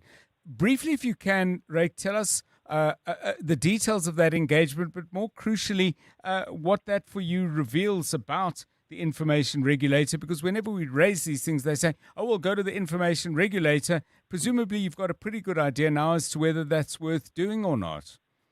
Yeah, that is, I think the regulator is also a joke. Just before, there's an important piece of information which emerged from my interaction with the owner of that database. Right. And that is where they got my information. Okay. And I'm a journalist. I'm investigated many stories in my life, and one of them was in 2019, and it was the listed company Accelerate, and we had a email ping pong between myself and Accelerate, and then they republished my questions and their answers on their website in 2019, and my email address, my phone number, and my name was on that email. And these guys scraped that information from a PDF on a company's website and included in a database, and then they sold it to other people to confirm me with, these calls. And I think the key here is they scrape your information from wherever they can find it. And I think. And presumably AI makes that quick and cost effective. Information regulator, a final thought on that? Yes, the one I reported, Rocket Reach, one of the big international firms, I laid an official complaint because of the nature of the information they had on me. And the regulator investigated it. I got a phone call and I said, I asked them to remove my information, but I'm very concerned that where they got it. And the information regulator then just, closed the case and said, listen, you're off the database, you're not getting calls anymore, so we're not going to investigate it further. And it was a blatant transgression of POPIA.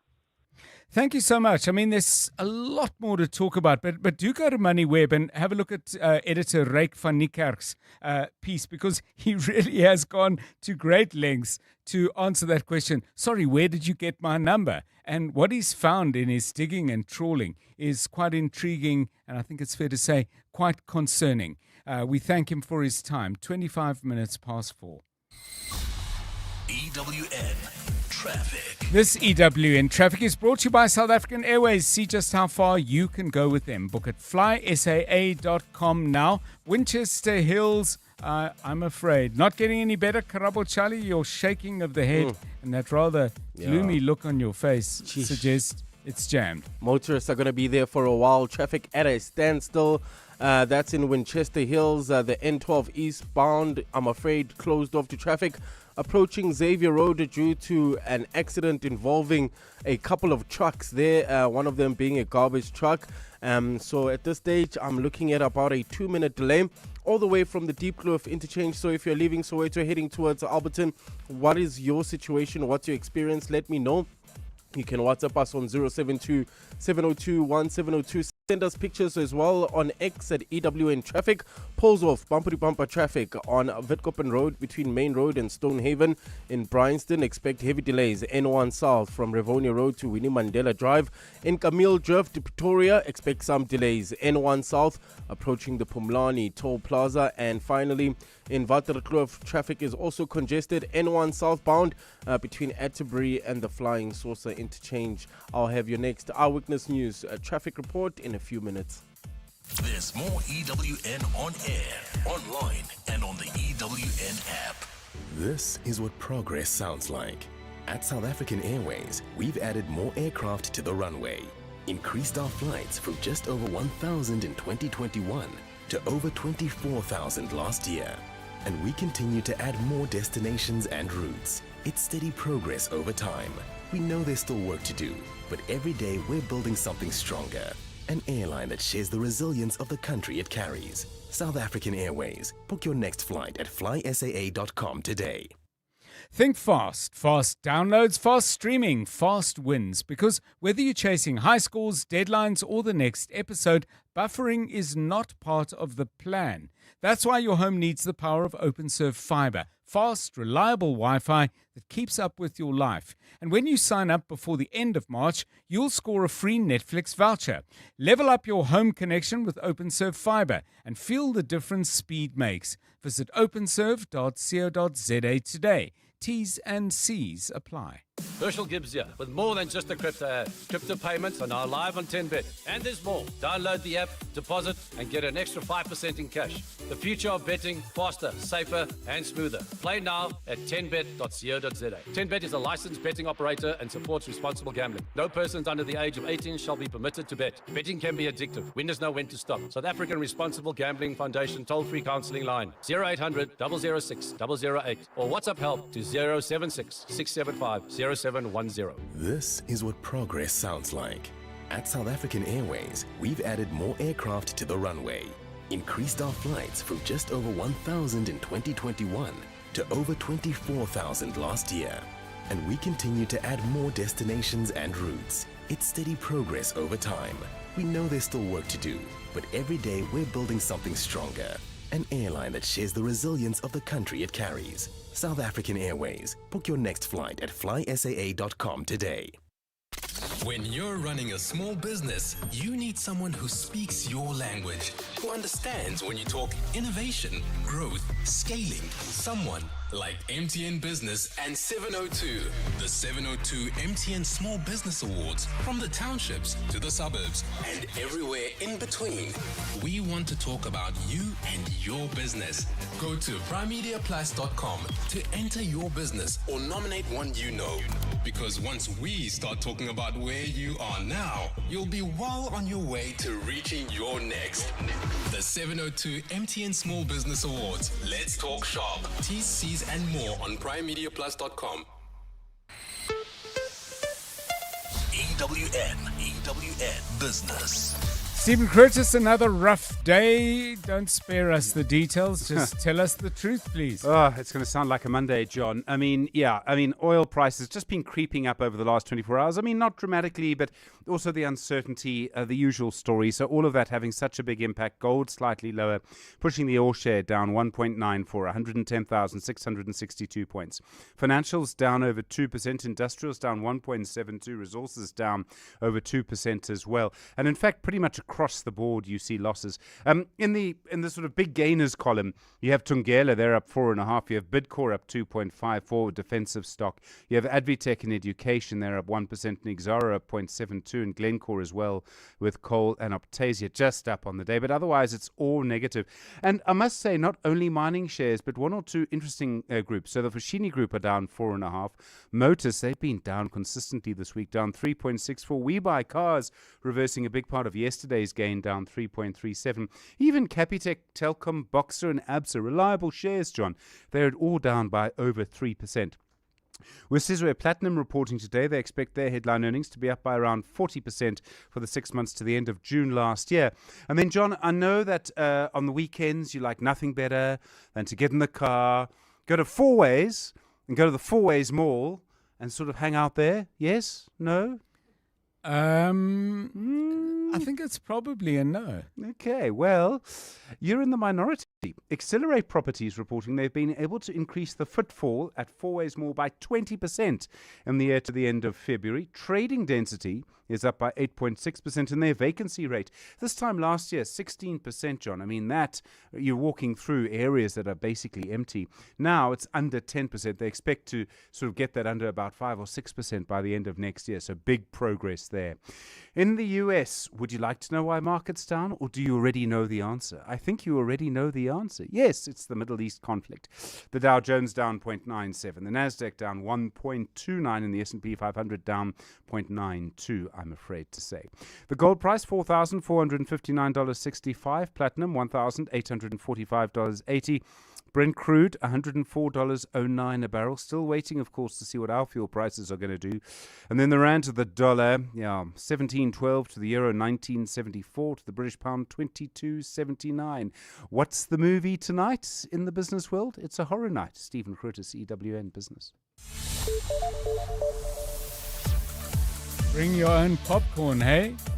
Price of popcorn probably gone up as well. 27 minutes to 5. Latest news. Mongezi Koko, good afternoon. That's right, and Dr. John, a very good afternoon. Acting Police Minister Feroz Kachalia believes South Africa is having a so-called FBI moment to find new ways to deal with the evolution of organized crime. He has disagreed with MP's views that the police's incompetence has led to the deployment of the army to tackle gangsterism and illegal mining. In a status update on the deployment to Parliament today, Kachalia said the urban deployment of soldiers will help the police to start implementing a new strategy to deal with gang violence and organized crime. Lindsay Dentlinger has more. The acting police minister has been quick to shut down MP's criticism of a police service that is not up to the task. Feroz Kachalia says this generalization misses the big picture of the changing nature of crime. In fact, the evidence is clear that over the last 2 years there's been considerable improvement, but the levels of violent crime are still very high. Backed by Defence Minister Angie Motshekga, Kachalia has been at pains to point out that the urban army deployment slated for the 1st of April is for stabilisation purposes only and to create the space for police to build the capabilities necessary for more effective policing. The gang violence we're seeing now is not that one that I grew up with. It's a new animal, and it needs new tools, new capabilities to combat. Kachalia says fueled by new technology, the evolution of organised crime is not unique to South Africa, but that the police has fallen short in coming up with ways to beat it. Lindsay Dentlinger, Eyewitness News, Parliament. Vehicle tracking service provider Cartrack has agreed to pay over 10 million rand in fines and refunds after reaching a settlement with the National Consumer Commission. This stems from more than 200 complaints lodged with the NCC, with over 167 of those now forming part of the settlement agreement. The National Consumer Tribunal has confirmed the agreement as a consent order, giving it legal force under the Consumer Protection Act. Ngozkhona Malingamnisi reports. The Commission says its investigation found that some of Cartrack's terms and conditions were inconsistent with the Consumer Protection Act, especially with how consumer complaints and remedies were handled.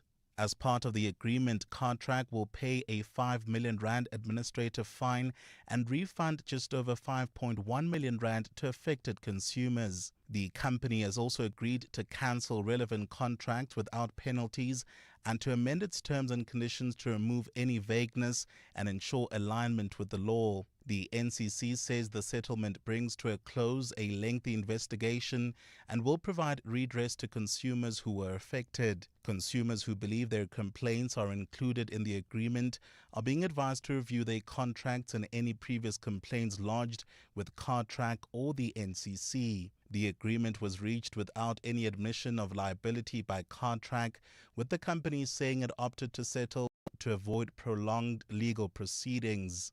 Or see Kwana Malingamnisi, Eyewitness News.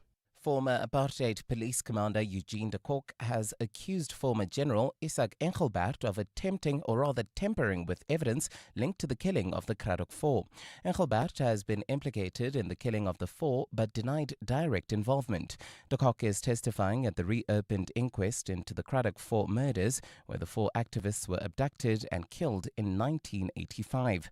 Earlier this week, a former police officer testified at the inquiry sitting in the High Court in Gqeberha that a docket containing a completed investigation on the murders was handed to the NPA only for it to disappear.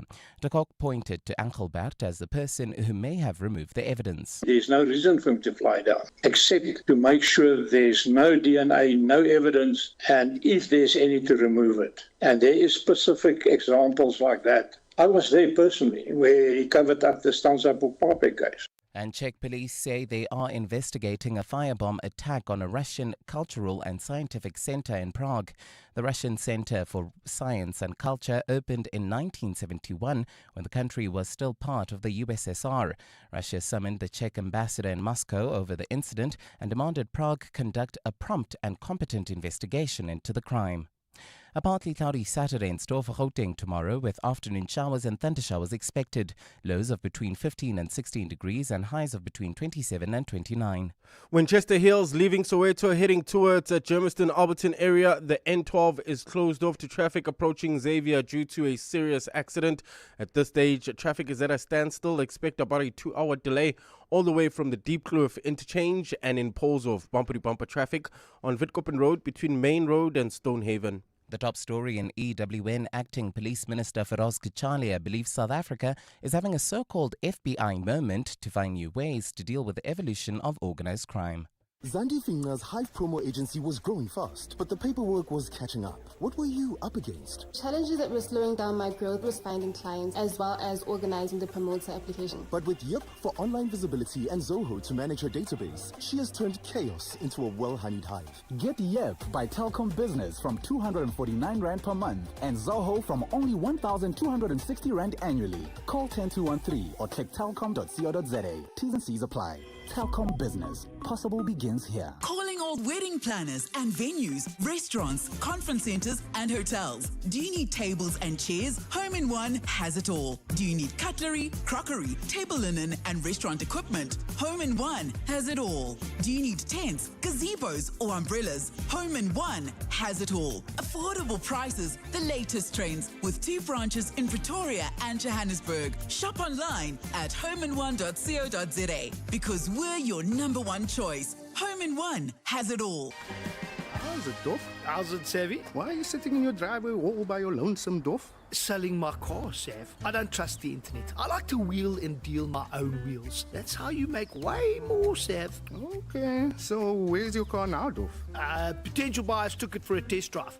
When did they take it for a test drive, Doff? 3 days ago. Should have sold it to We Buy Cars, Doff. Yeah, Savvy. Don't be doof, be savvy. We buy cars geared for a fast, safe sale, geared for you. 702. WhatsApp John on 072 702 1702. So to speak. Ngiyabonga, Sim. Hi, Tata John. 2 documentaries that were really, really nice for me to watch. One was called Rodman, and it was the story of the basketball player, Dennis Rodman. And the other one I liked or enjoyed watching was the documentary on Ghislaine Maxwell. It's called Filthy Rich. This is Yvonne from Pretoria. Hi, afternoon, John and team. Mapari here from Report. The documentary that you can watch also would be Hurricane Katrina, Race Against Time on Net Geo, Disney. So that was just sad, Shem. Hi, John. I've watched the series on Netflix on Elizabeth Holmes, the lady who said that she could run a series of blood tests, or at least her company could, from a single drop of blood. Reinventing Anna, I think I've watched like 5 times. And what has struck me is that how sometimes people can get away with things purely because of how they come across, and not because of anything else. But without education, without class or sophistication, just purely by looks and self-packaging, they were able to fool people. Interesting documentaries, and of course the Shipwrecked series. You should watch that. Oh man, from the Fire Festival to other disasters, including a poop cruise. Yeah, thank you. We were asking earlier, if you've just joined us, your best documentary that you've seen, Mulife, engaging with us on X, where you can find us at Radio 702 and on my personal account at John Perlman. March of the Penguins is a classic, Mulife says, referring to a documentary about the Emperor Penguins that won a 2006 Academy Award, then mentioned some others. An Inconvenient Truth, Al Gore, presidential candidate in his campaign around global warming, and Michael Moore's documentary about school shootings called Bowling for Columbine. Temba highlights this. I thought this was fabulous as well. ESPN 30 for 30 about O.J. Simpson was called O.J. Made in America, and Temba points out it won a total of 49 awards, Emmys, Oscars, Peabodys and more. And Stanley comes up with another Michael Moore documentary looking at healthcare in the US called Sicko. Okay, I think you get the point from the title, but apparently it's very good. Haven't seen it myself. It's 18 to 5. EWN Sport. Tato Moloto, Bafana Bafana in action tonight against Panama. There's rugby on the weekend. There's plenty more as well. What have you got?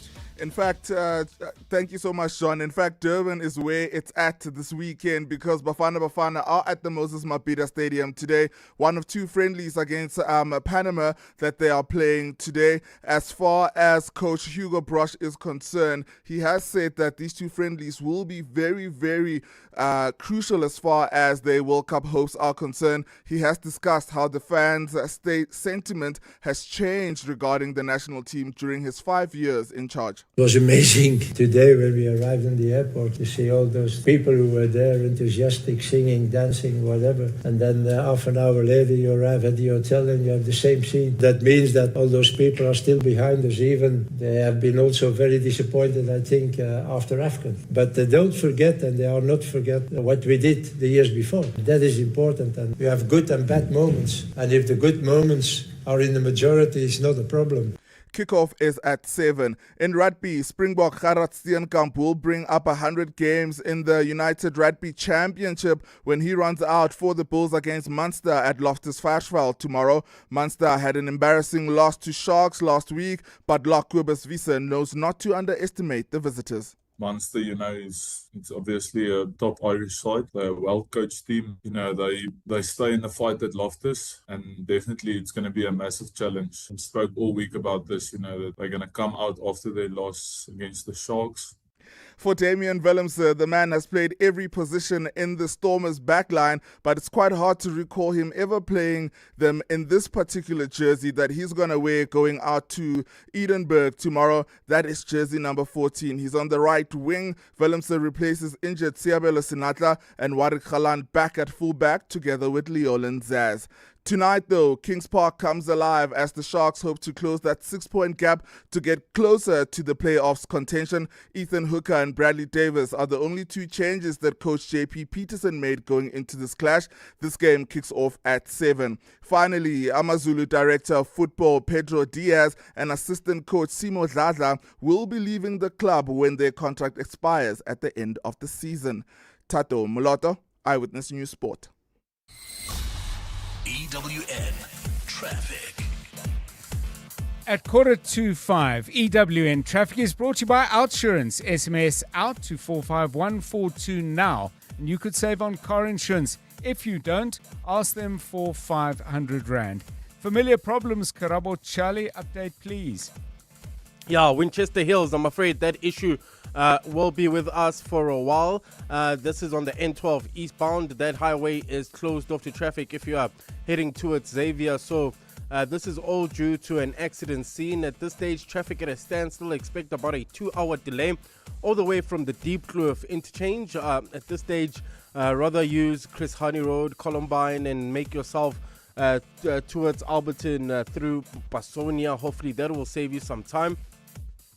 Protea Glen, traffic sluggish, N12 westbound between the R554 Abu Bakr Drive and the R558. Still in Protea, bumper-to-bumper traffic on the R559 main road opposite GOG Gardens. Santon traveling towards Midrand, traffic congested on the M1 northbound from Greyston to the Batlu interchange. If you come across any other traffic issues, kindly WhatsApp us on 072-702-1702. There's more EWN on air, online, and on the EWN app. The Outsurance pointsmen know that every car on the road carries a story. There's a car with a family driving to their new home, carrying boxes stacked with plates and toys and memories. The Outsurance pointsmen know it's not just a car in traffic, it's a new beginning, a fresh start on the move. Every story's different and every story matters. That's why the Outsurance pointsmen have been doing what they do since 2005 in proud partnership with 702. Outsurance is a licensed insurer and FSP. Stay with 702 Afternoon Drive with John Perlman. Brought to you by Telkom Business. Possible begins here. The Midday Report. Weekdays 12 to 1. On the Midday Report, every day from 12 to 1 p.m, we will bring you breaking news from the scene as it unfolds with newsmakers, reporters, commentators, experts and analysts. We'll explain the stories of the day, give you context for why they are important and what they mean for you. It is everything you need to know in 1 hour, from news to global events, business, sports, science, books, and always some good news too. Appointment listening every day at 12 with the Midday Report.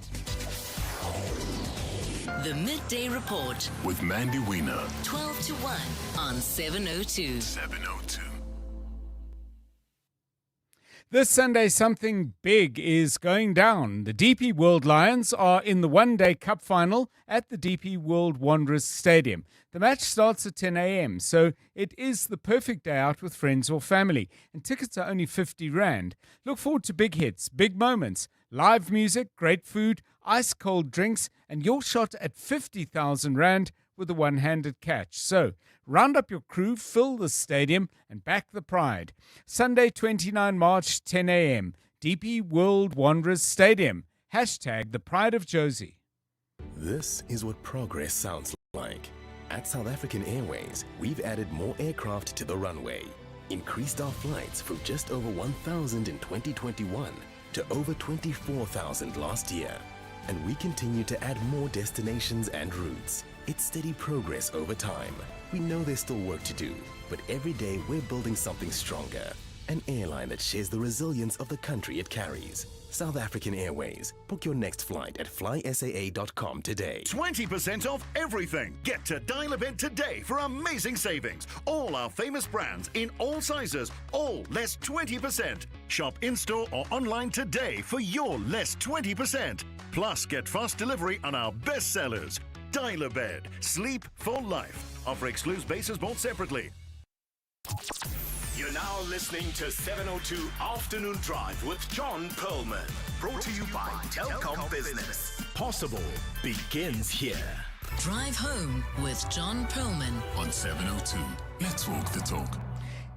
11 minutes to 5 on 702 Drive as the weekend draws closer all the time. Lots of interesting stuff coming up after 5, including we'll have a conversation with psychiatrist Dr. Gagu Matubule. He's got a particular interest in trauma, and he and a number of people at the South African Society of Psychiatrists last year wrote a very, very important statement warning of the extreme mental pressure that our police officers are under. Now, we're talking to him in the light of what has come up in the courts over this week, the Medicare 24 Tshwane matter, where people are standing accused of tender fraud. But the one issue that I don't feel has been talked about sufficiently, as 12 officers plus the businessman Kat Matlala and the CEO of Medicare, James Murray, stood in the dock, is the services that were meant to be provided with that 360 million rand. What is the need for those services, and what are the implications of this all-important funding being the subject of what is appearing, certainly from the court papers, to be extreme criminality? So that's something we'll be doing at 10 past 5 in our weekly feature, Song, a Book and a Dish. We'll be talking to the journalist, Karen Mourn. You're with John Perlman On 702. And speaking of weekly features, it's time to spend some time talking about music. Yes, listening to a song, but also talking about who made it, how they made it, and more besides. We call it Randall's One Song, and we welcome, as we do every Friday, Randall Abrams. Good to have you with us on 702 Drive. We're going 80s rock today. Plenty to choose from, but you picked Foreigner. Tell us why. Good afternoon. Well, John, there's a South African connection in that the song was produced by Robert John Matlanga, produced the album Four for Foreigner, and he was on a hot streak at the time. He'd produced AC/DC. So they were at Electric Lady Studios in New York. And in fact, the song, its genesis is that the riff came from the Foreigner guitarist. But in fact, they were working with a musician by the name of, who went on to become Thomas Dolby. Mm-hmm. You'll remember him as I'd call it a new wave British artist. And he had a kind of song he was working on that had the word urges in it. And Mutt kind of redirected this into urgent. Okay. So he took that riff, he took that idea, and he put it together. And in fact, you'll hear Thomas Dolby playing keyboards on the record, and you'll also hear a saxophonist, a very famous Motown saxophonist, Junior Walker and the All Stars. That's Junior Walker playing saxophone on this particular track. So I don't know how many people know Mutt, but Mutt went on to produce Bryan Adams, the Waking Up the Neighbors record, which sold, of course, millions of copies. He went on to produce and also to marry Shania Twain. Mm-hmm. So certainly one of the most influential producers of the 1980s and 1990s, having unbelievable, massive successes. And he's not playing bass on this song, but he's adding bass. So the original Foreigner bass player is playing, but Mutt is, adding a line here and there because he was, in fact, a bass player. Okay. So, and looking at the credits, in addition, he's credited with backing vocals. I don't know if that's correct, but let's take a listen. Let's take a listen and listen carefully. This was, if you're a Foreigner, a fan of rock music, and maybe a particular fan of Foreigner, you'll know this one well. It's Urgent.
The Sound of Foreigner, the song's called Urgent, and very much involved in that. One of the most celebrated South African artists, or not artists, but people involved in the world of modern music, record producer Robert John Matlanga.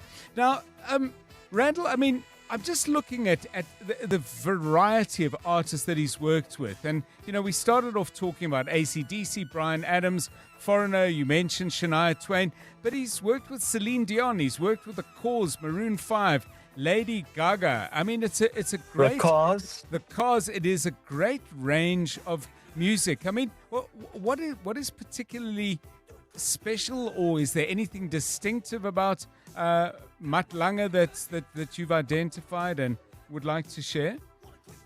Well, the records are all very technically perfect. So he's really a perfectionist in terms of, you know, the sound of the record.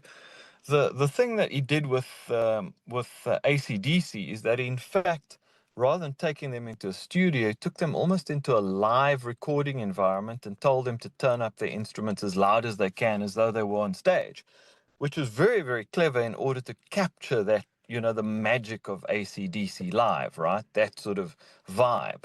And then he's very, very proficient as a technical producer. He's able to, add mics and, get behind the desk and all that. He can do that very much himself. He can engineer things, right? And then again, I think that, especially in the 80s, his work with, this is a very good example, bringing Thomas Dolby into play synthesizers, right? He was very, very influential in bringing synthesizers and almost a funkiness into standard rock music. As I say, the bass line in this case is certainly not something you would have expected that bass player to play. And then adding that kind of very 80s synth sound by Thomas Dolby, set him apart. Yeah, it's very, very interesting. The layering of different kinds of musical influences. We'll be back with Randall Abrams with Randall's One Song at the same time next Friday. Just a quick mention from Beverly, who says, John, not bad, referring to Robert John Matlanga, not bad for a former Belfast high school boarding school boy. And I was just looking at his Wikipedia entry, and indeed it was at Belfast High School in what is now Mpumalanga. That's Wikipedia, not me. We all know it is now Mpumalanga. He started a band which he played rhythm guitar and sang harmonies. Yeah, thank you. Thank you for that, Beverly. Maybe share with us how you know that. 702 Drive. Clement Maniatella. Weekday mornings, 9 to 12. 9 to 12. How many times do you do the back and forth with the production company that says this is what we're looking for? Or have you ever, Nomonde, for instance, had a production company that was very clear and you guys designed the set and they were like, oh, that's it, we take it? Or it's always never. It never happens. I mean, I feel like throughout the production, you have that back and forth. You have to, they also like being involved, and it also narrows down what you do as well. But it's always nice as well when you get ones that do trust your vision and just let you play. But it's always a back and forth, always, until the end. Nomonde Maskasana, creative director and production designer at Moodboard Productions. Clements Maniatella. 9 to 12 on 702. Imagine beginning your holiday to the sound of the ocean and ending it with a sunset encounter with a Big Five. Club Med is bringing their brand new beach and safari resort to KwaZulu-Natal this July. It is the first of its kind, combining a beachfront escape with a private safari lodge experience all in one holiday. Plus, it's fully all-inclusive. Think gourmet dining, activities, wellness, and more. Take advantage of the Club Med season opening sale from 24 to 27 March. Book at clubmed.co.za. T's and C's apply. When you're running a small business, you need someone who speaks your language, who understands when you talk innovation, growth, scaling, someone like MTN Business and 702. The 702 MTN Small Business Awards, from the townships to the suburbs and everywhere in between. We want to talk about you and your business. Go to primemediaplus.com to enter your business or nominate one you know. Because once we start talking about where you are now, you'll be well on your way to reaching your next. The 702 MTN Small Business Awards. Let's talk shop. T's, C's and more on primemediaplus.com. New from the House of Citroën. Ah, so stylish. 470-litre boot space. I need it. Keyless entry, so chic. Cruise control. Oh, bonjour. 4-year or 60,000 kilometers service plan? Oui. The stylish, all-new Citroën Basalt is here. You want a piece of it. Starting from 354,900 Rand. Register now for limited deal assist of up to 40,000 Rand. Visit citroen.co.za. T's and C's apply. Do you suffer from heartburn and hyperacidity? To relieve heartburn for the whole day and night with one tablet, a potent once-a-day treatment, which was previously prescription only, is now available over the counter. Ask your pharmacist for an over-the-counter, long-lasting heartburn treatment. Brought to you by SANDF. Small business owners speak a language of their own, and it's a language MTN Business and 702 understand very well. That's why we're celebrating SMEs who walk that entrepreneurial talk in the 702 MTN Small Business Awards. From the townships to the suburbs and everywhere in between, small businesses are proving that big things can grow from bold ideas. If that sounds like your business or one you know, go to primemediaplus.com to enter or nominate them, because once we start talking about your business, who knows how much further it could go. The 702 MTN Small Business Awards. Let's talk shop. T's and C's apply. This is EWN. Will the ANC's Eastern Cape conference go ahead? We take you live to the province. And France denies US role in decision to disinvite South Africa from G7 talks. A very good afternoon. I'm Munki Zikoko. Uncertainty is rife over the ANC's Eastern Cape Provincial Conference as the party considers its legal options. The party confirmed earlier that it was granted leave to appeal yesterday's interdict to stop the conference from moving ahead until the party addresses internal disputes over branches. But legal hurdles have prevented the party from continuing despite vowing to move ahead with the conference yesterday. Babalo Ndenze joins us live on the line, Kugompo. Babalo, any indication if the conference will continue today? Well, Mongezi, there's no clear indication just yet when the conference will resume or if it will go ahead at all.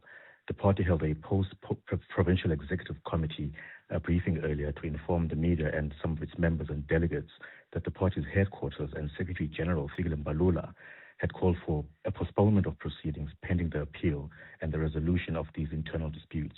Now, this follows accusations that the party will be in contempt of court if it decides to go ahead with its elective conference without resolving these internal issues involving branches. Convener of the NEC employees deployed to the province, to the provincial conference, I beg your pardon, Mamadou Kubai, explained the process to the media earlier. Until matters before the courts are concluded and all issues that needs to be concluded are concluded. You'd remember when we got the 70%, one of the issues in the letter was that we needed to ensure that we comply and conclude all disputes. Now, Mongezi, the provincial leadership is expected to give another briefing a bit later once they've managed to resolve all these legal issues and hurdles and whether the conference itself is back on track. Babalo Ndenze, Eyewitness News, reporting live from Kukombo. Let's turn to this now. With KwaZulu-Natal Police Commissioner Nhlanhla Mkhwanazi's contract set to expire next week, speculation is mounting over who will manage the appointment of a new provincial top cop. The appointment of a provincial police commissioner falls under the authority of the National Commissioner in consultation with the Premier. However, the presidency is deliberating whether National Police Commissioner Fanik Masemola should be suspended or placed on special leave as he prepares to appear in court. Alfara Mushwana takes a look. This week, the NPA issued a summons to Fanik Masemola after he was linked to the controversial 360 million rand tender awarded to a company owned by alleged tender fraudster Vusumuzi Ket Matlala. Before he was informed that he was under investigation, Masemola had confirmed that he's finalizing the extension of KZN top cop Nhlanhla Mkhwanazi's contract. However, it's currently unclear whether that process was concluded, with Mkhwanazi's contract set to end in the next 4 days. Independent policing expert Willem Els says should an acting National Police Commissioner be appointed, they'll need to be tasked with finalizing the extension of Mkhwanazi's contract. And if he's replaced by an acting national commissioner, then of course it is imperative that the acting commissioner can then do the appointment. KZN Premier Tamintuli has backed the proposal to extend Mkhwanazi's contract, while Mkhwanazi has also expressed interest in staying on. Alpha Ramshwana, Eyewitness News. Tshwane's MMC for Corporate and Shared Services, Kulfell Morudi, has officially been fired from the mayoral committee. Morodi was recently suspended after she was implicated at the Madlanga Commission of Inquiry for alleged attempts to manipulate city tenders. She was issued a suspension last week and asked to submit written representations on why she shouldn't be fired. Mayor Nasipi Moya has confirmed receiving the representations, but adds that she's not satisfied. Mayoral spokesperson Samkelo Mgobozi. Based on this assessment, the Executive Mayor, Dr. Moya, was not satisfied that the concerns raised have been adequately addressed. The material before her reflects a pattern of engagement and conduct over an extended period, including an inappropriate relationship between Councillor Morodi and Sergeant Nkosi, which raises serious concerns regarding the handling of the information and adherence to the standards expected of members of the executive. In the Western Cape, a 2.5 million rand emergency transfer has been approved by the Provincial Cocta Department to tackle the water crisis in Knysna. The funding will be used to urgently replace pump motors at the Charsfield pump station, a key part of the town's water supply system. Now, in January, Knysna came close to day zero as dam levels dropped to critical lows. A joint operations committee is now working to delay that until expected rainfall in April.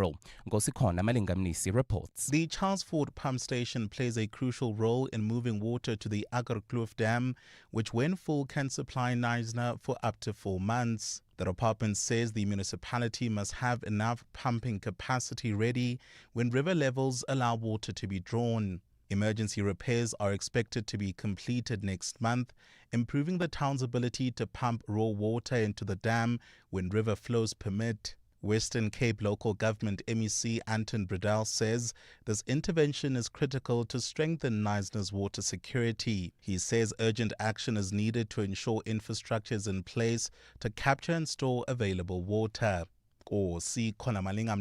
Eyewitness News. And the French government has denied being pressured by the United States to disinvite South Africa from participating in G7 meetings in June. This is contrary to statements from the presidency yesterday that France had retracted its invitation because the US does not want South Africa there. In a responding statement, France says the decision to invite Kenya instead aligns with the work it's doing to prepare for its Africa-France summit. Lindsay Dentlinger has more. President Cyril Ramaphosa last attended G7 meetings in Canada in 2025 and was also present when France last hosted the group of the world's most powerful economies in 2019. Yesterday, presidency spokesperson Vincent Magwenya claimed the US had threatened to boycott this year's gathering in Evian if France did not retract its guest invitation to South Africa.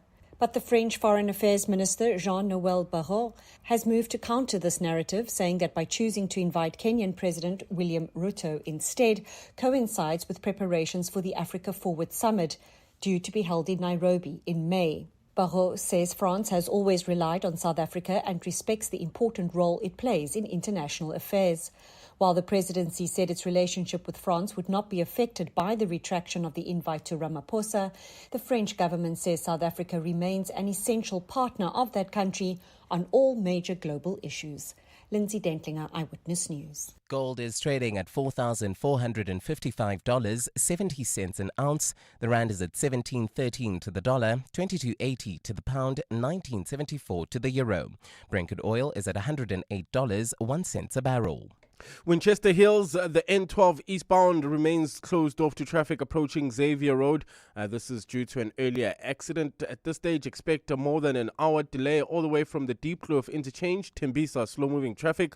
R21 northbound approaching Olifantsfontein Road, and in Clearwater Estate, expect more than a 20-minute delay on Reedflay Road between the R50 and the R21 on Maypierce Drive. In your world of sports, it is the final dress rehearsal for Bafana Bafana leading up to the World Cup. They face Panama in 2 friendlies. Tonight at 7, one of them is happening in Durban. Meanwhile, just a few meters away, Cardiff enter the Shark Tank as they meet Sharks in the URC. Tomorrow, Cartrack makes it 100 caps for the Bulls. A partly cloudy Saturday in store for Gauteng tomorrow, with afternoon showers and thunder showers expected. Johannesburg drops to an overnight low of 15 degrees, peaking at a high of 27. Pretoria 16 and 29. Vereeniging also drops to 16, reaching a high of 28 degrees. The top story in EWN this hour: uncertainty is rife over the ANC's Eastern Cape Provincial Conference as the party considers all its legal options. EWN, in touch, in tune, and independent. For the latest, visit ewn.co.za or download the EWN app. 7:02. Drive home with John Perlman. John Perlman, 3 to 6 p.m. on 92.7 and 106 FM. Let's walk the talk. 7:02 Drive, 12 minutes past 5 on this final Friday of March. Great to have you with us. Hope you are making your way home safely and steadily, although the traffic is pretty rough, particularly in the southern part of Johannesburg. We'll get an update on all of that with Karabo shortly. Coming up on the show shortly, we're going to be talking to Dr. Gagu Matubule. He's a psychiatrist in private practice, but together with other members of the South African Society of Psychiatrists, they've been raising their concerns about the extreme mental stress that's faced by first responders in generally, but members of the South African Police Service in particular. Why are we talking about that today? Well, earlier in the week, you will, I'm sure, have known that 12 senior members of the South African Police Service appeared in court charged with tender fraud or crimes related to tender fraud, to be more precise on that. Standing alongside them, the businessman Vusimuzi Matlala and his business partner in this particular venture, James Murray, CEO of the company Medicare. Now, the 360 million rand tender at issue was meant to be used to provide health and mental wellness services to police officers. And the fact that this has been put at risk in the way that it has, and that some people involved in awarding the tender, the courts will hear, were more involved with the intricacies of making undue benefits and undue amounts of money for people involved in the transaction. Lost in all of this are the implications for the men and women in the South African police who were supposed to get help, and very clearly this was never part of the intention, certainly not front and center as it should have been. So Dr. Matubule joining us to give us his insights into all of this shortly here on 7:02 Drive. It's 14 minutes past 5. In our weekly feature, A Song, a Book and a Dish, we'll talk to legal journalist Karen Mourn. Really looking forward to that. 702. WhatsApp John on 072 702 1702. Hi, John and the listeners of 702 Radio. This is Michael. I've watched the documentary Killer Sally, and also I've watched Donald Trump documentary and several others, but I don't like watching those for the serial killers because obviously those things, when you watch them, you get traumatized really bad. Thank you, John. Completely with you on serial killer documentaries. We asked earlier about your favorite documentary. Drop us a note on that if you like on 072 702 1702. It's 5:15. EWN Traffic. This EWN Traffic is brought to you by South African Airways. Get all-inclusive fares, your seat, your meal, and your baggage. It's all in. Book at flysaa.com. Winchester Hills. What more can I say? Karabo not going well there at all. Yeah, so if you're leaving Soweto heading towards Alberton, we're still dealing with that accident scene in Winchester Hills on the N12 eastbound approaching Xavier. At this stage, you can expect more than an hour delay all the way from the Deep Kloof interchange. Still in the south, Protea Lane traffic sluggish. N12 west between the R554 Abu Bakr Drive and the R558. Also, bumper-to-bumper traffic still in Protea Glen. This is on the R559 main road opposite GOG Gardens. Sandton traveling towards Midrand. Traffic congested. M1 northbound from Grayston to the Between Interchange. Pulls off heavy delays on Witkoppen Road between Main and Stonehaven. Driving through Alex heading towards Germiston. Also expect about a 20-minute delay. N3 southbound. This is from the Between Interchange to Kilulis. In Ekurhuleni, Tembisa. Slow-moving traffic heading towards Irene. R21 northbound approaching Olifantsfontein Road. In the city of Tshwane, Clearwater Estate. Expect about a 20-minute delay on Ridflay Road between the R50 and the R21 Nalmapiers Drive. And finally in Camille Drift, this is still in Pretoria. Traffic is heavily backed up N1 South approaching the Pumlani Toll Plaza. For all the other, for the latest traffic updates, you can also follow us on X at EWN Traffic. There's more EWN on air, online, and on the EWN app. This is what progress sounds like. At South African Airways, we've added more aircraft to the runway, increased our flights from just over 1,000 in 2021 to over 24,000 last year. And we continue to add more destinations and routes. It's steady progress over time. We know there's still work to do, but every day we're building something stronger. An airline that shares the resilience of the country it carries. South African Airways. Book your next flight at flysaa.com today. Driving the conversation on 702 Afternoon Drive with John Perlman. Powered by Telkom Business. Possible begins here. On the go and your stomach suddenly not keeping up, that burn, bloating or reflux could be symptoms of an ulcer. Stress can make it feel even worse. Ulcernic offers triple action relief by coating your stomach lining with a protective layer, and it works for up to 6 hours. No prescription needed. Choose between suspension tablets or effervescent tablets. Keep an eye on the shelf for Ulcernic's new packaging. A fresh, new look outside, same trusted relief on the inside. Visit the Ulcernic Facebook page for more. Every day I'm hustling. It's our reality as business owners. And it's good to know that there's someone out there who takes care of the business that makes the business. Gotta love My Way Business Insurance. Saving big on premiums with 24/7 emergency services, plus My Business Assist with marketing, legal, and labor advice services. Visit myway.co.za or dial 0860 64 64 64 and get a quote today. My Way is a licensed non-life insurer and FSP. T's, C's, and standard rates apply. My Way. Live your way. Winning the work is one thing. Funding it is another. When growth moves faster than cash, Bridgement gives you the cash flow to deliver, even when timing works against you. Apply online in minutes. Get up to 10 million rand in as little as 24 hours. Apply now at bridgement.com. Bridgement. Business funding simplified. Do you suffer from heartburn and hyperacidity? To relieve heartburn for the whole day and night with one tablet, a potent once-a-day treatment which was previously prescription only is now available over the counter. Ask your pharmacist for an over-the-counter, long-lasting heartburn treatment.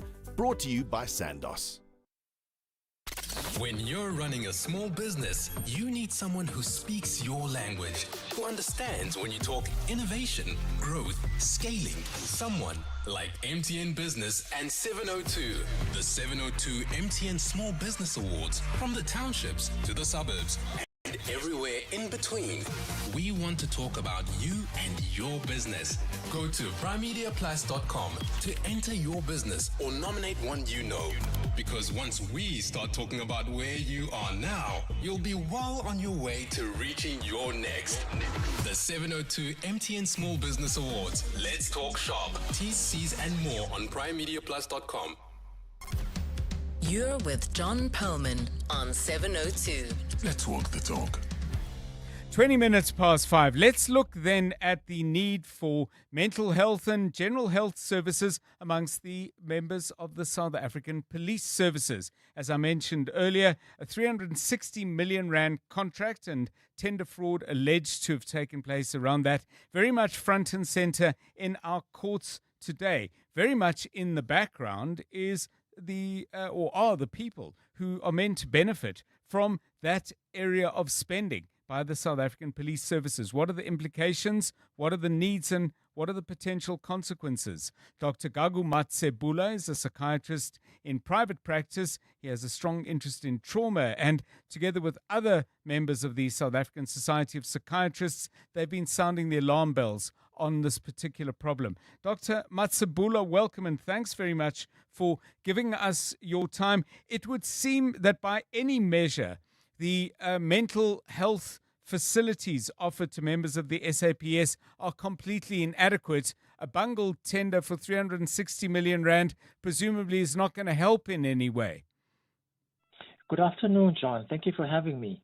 Indeed, this has got more implications, wide-ranging implications.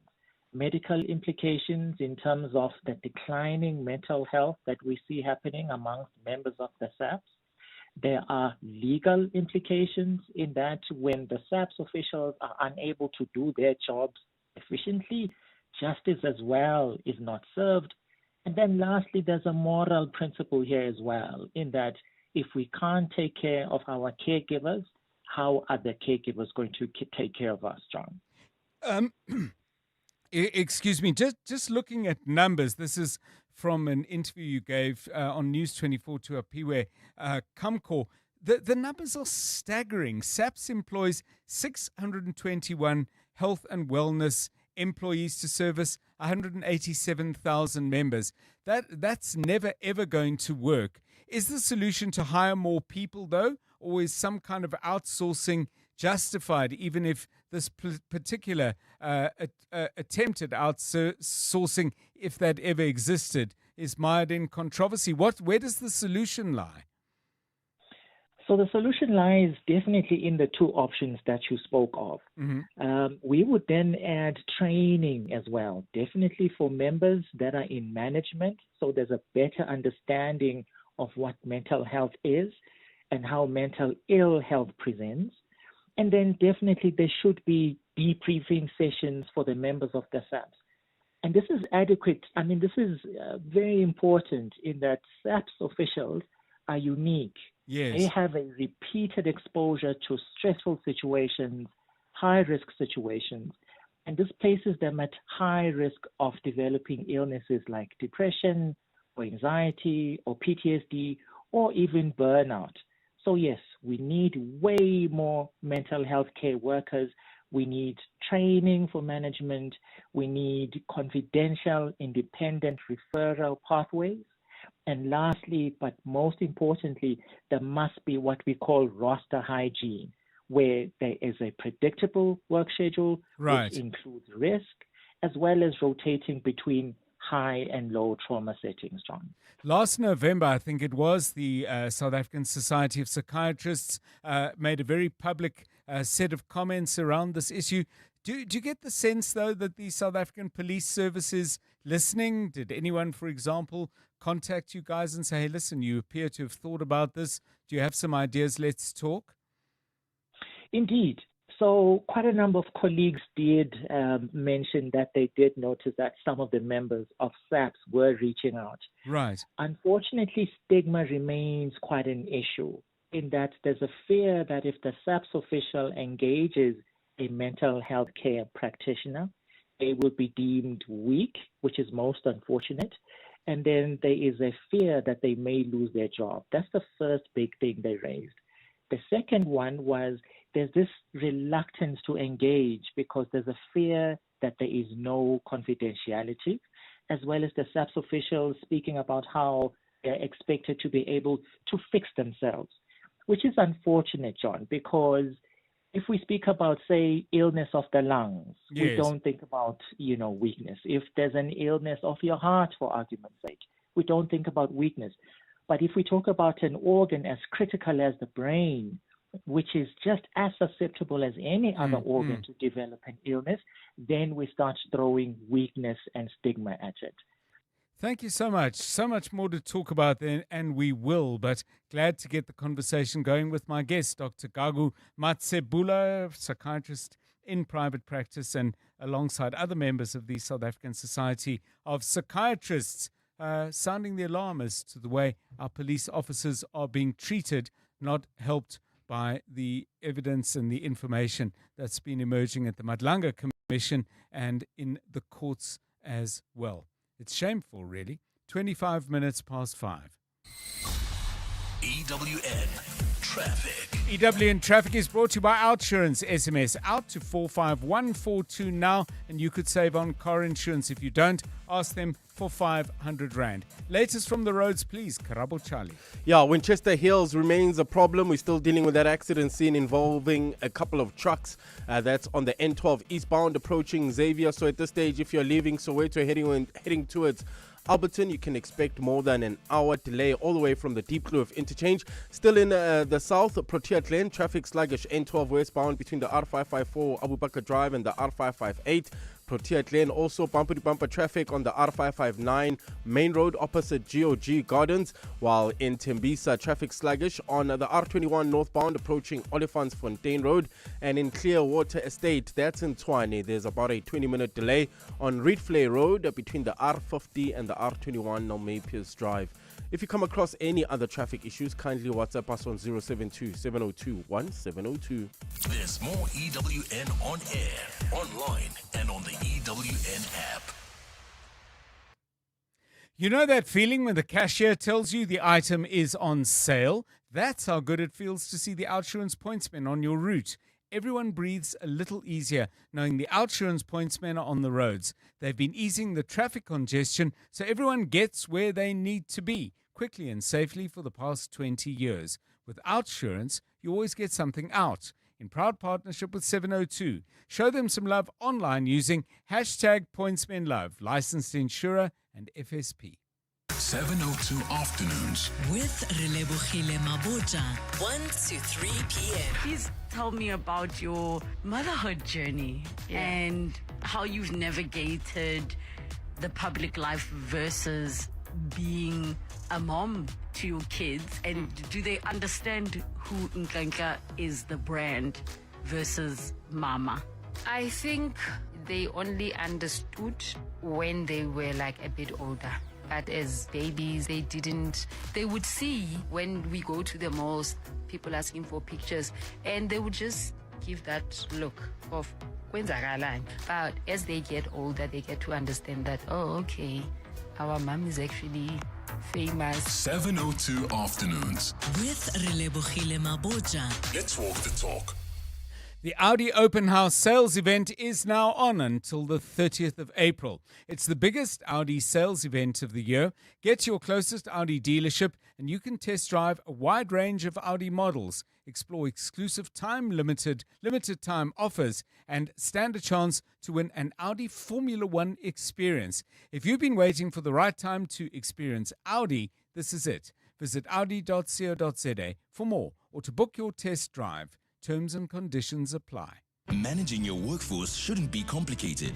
That's why businesses choose Honesty, a proudly South African cloud-based payroll and HR solution. From payroll and e-recruitment to performance management and self-service tools, we streamline the way businesses handle their people. Scalable, secure, and always online, our system evolves with your needs because your workforce deserves the best. Switch to Honesty and experience payroll and HR done right. Visit honesty.com today. When it rains, it pours. Over 108 million Rand was won last week Friday. And now another winner of over 4 million Rand on Tuesday. You could be next. Step into the downpour and play Powerball Plus for the guaranteed 54 million Rand jackpot this Friday. Don't miss out. Buy your tickets now in store on nationallottery.co.za, the mobile app or cell phone banking. Panda, Pusha, play. Players must be 18 years old and play responsibly. E2 is the proud operator of the National Lottery. At Checkers, Easter is better and better with extra savings on every shop. Get more for less with deals on a Lindt chocolate bunny 100 grams for $99.99. Cape Point frozen cream prawns 700 grams for $159.99. And Coca-Cola Original Taste Less Sugar Soft Drink 2 litre, 2 for 45 Rand. Deals valid until 6 April. Easter, better and better. Only at Checkers, Checkers Hyper, or shop on 6060. EWN Business. Stephen Curtis, good afternoon to you once again. Afternoon to you, John. Well, a very tough day on the JSE, getting a little better towards the end of the day. The ore share down 0.95% at the end, 111,778 points. You already know why, mainly because of what's been happening with Brent crude, which I'm afraid is pushing up to around $111 a barrel again. Financials down 1.12, industrials down 1.62, and resources down 0.35. John, as I talk to you, the JSE has announced that it has suspended the bonds held by the city of Joburg, and as a result they cannot be traded at the moment, and this is because it has not published its audited annual financial statements for the year to the end of June within the period stipulated by the JSE. Now, off the top of my head, if I recall, this is about a dispute with the Auditor General, and Joburg is not the only city that is involved in that dispute, so just watching the reaction to that and getting a better understanding of it as we go. But the JSE suspending trading of the city of Joburg's bonds, not going to do anything for its reputation, I'll say that much. A lot of red today. Boxer and some of the consumer groups. Boxer is down 3.38%, the Fashini Group down over 3%, Motus as well, Truworth's down 2.5%, MTN even down 2.39%. The companies that are doing okay are kind of in the coal business. Tungela up 4.25%, Exaro's been up on the day as well, and then defensive shares. So Bidcor's up 2.38%, Advitech and Education up 1.5%. Optasia up 1%, and Glencore, also obviously in the coal business, they're up 0.99% on the day. With Sizwe Platinum reporting their headline earnings will be up by around 40% for the 6 months to the end of June last year, and Accelerate Properties trumpeting their turnaround at 4 ways more. Footfall up by 20% in the year to the end of February. Their vacancy rate down quite dramatically as well. In the US, everything being dragged down by what's happening in the Middle East. The Dow Jones down 0.72, the Nasdaq down 1.15, the S&P 500 down 0.75%. Looking at the gold price, $4,511.18, platinum $1,859.90, Brent crude $110.71, the rand to the dollar 17.07 to the euro, 19.68 to the British pound, 22.73. On the Money Show tonight, John, I'm not sure what car you'll be spending the weekend in. I know what car I'm spending the weekend in, but we'll speak to someone who has a slightly more glamorous way of deciding which car they'll be spending their time in. Also tonight, Parks Tau, the Minister of Trade, Industry and Competition, ahead of the big investment conference next week. Stephen Curtis, EWN Business. Thanks, Stephen. 27 minutes now to 6 o'clock. Let's bring you the very latest eyewitness news with Mongezi Koko. That's right, Ndade John. A very good afternoon. The South African National Defence Force says it will focus on finding drug kingpins in the Western Cape, where it will be deployed. Now, the heads of the deployment operation to help stop gangsterism in the province, Gauteng and Eastern Cape, say their troops are on track for the deployment next week. Appearing before Parliament today, the Army chiefs faced a grilling from MPs on how they will measure their success and whether troops are suitably trained to work with police and in civilian areas. Lindsay Dentlinger takes a look. The SANDF says despite the President's State of the Nation address announcement in February, the deployment of troops could not be rushed. Director of Operations Brigadier General Martin Gopane says a strategic plan had to be drawn up and troops had to receive proper training. He's moved to assure Parliament there will be no blurring of lines with the police service. Each entity shall retain its distinct command authority throughout the operation, that is, commanding its own forces. Gopane says the Defence Force will be focused on actionable intelligence, and if it makes any arrests, suspects will immediately be handed over to the police. We are not looking for a man on the ground, but we're looking for the kingpins. He says all troops who are being trained at bases across 5 provinces have been issued with strict guidelines on how to perform their duties. Lindsay Dentlinger, Eyewitness News, Parliament. Staying in the province, Premier Alan Winde has warned motorists who plan on drinking and driving on the province's roads to think again. The province has launched its Easter Road Safety Campaign in Khayelitsha today. Now, Winde says more than 500 traffic officers will be deployed across the province to enforce road safety over the Easter long weekend. Officers will be out there in roadblocks across this whole province, like you have seen. I mean, it happens all the time. It's not as if it's just because it's Easter. We are always out there.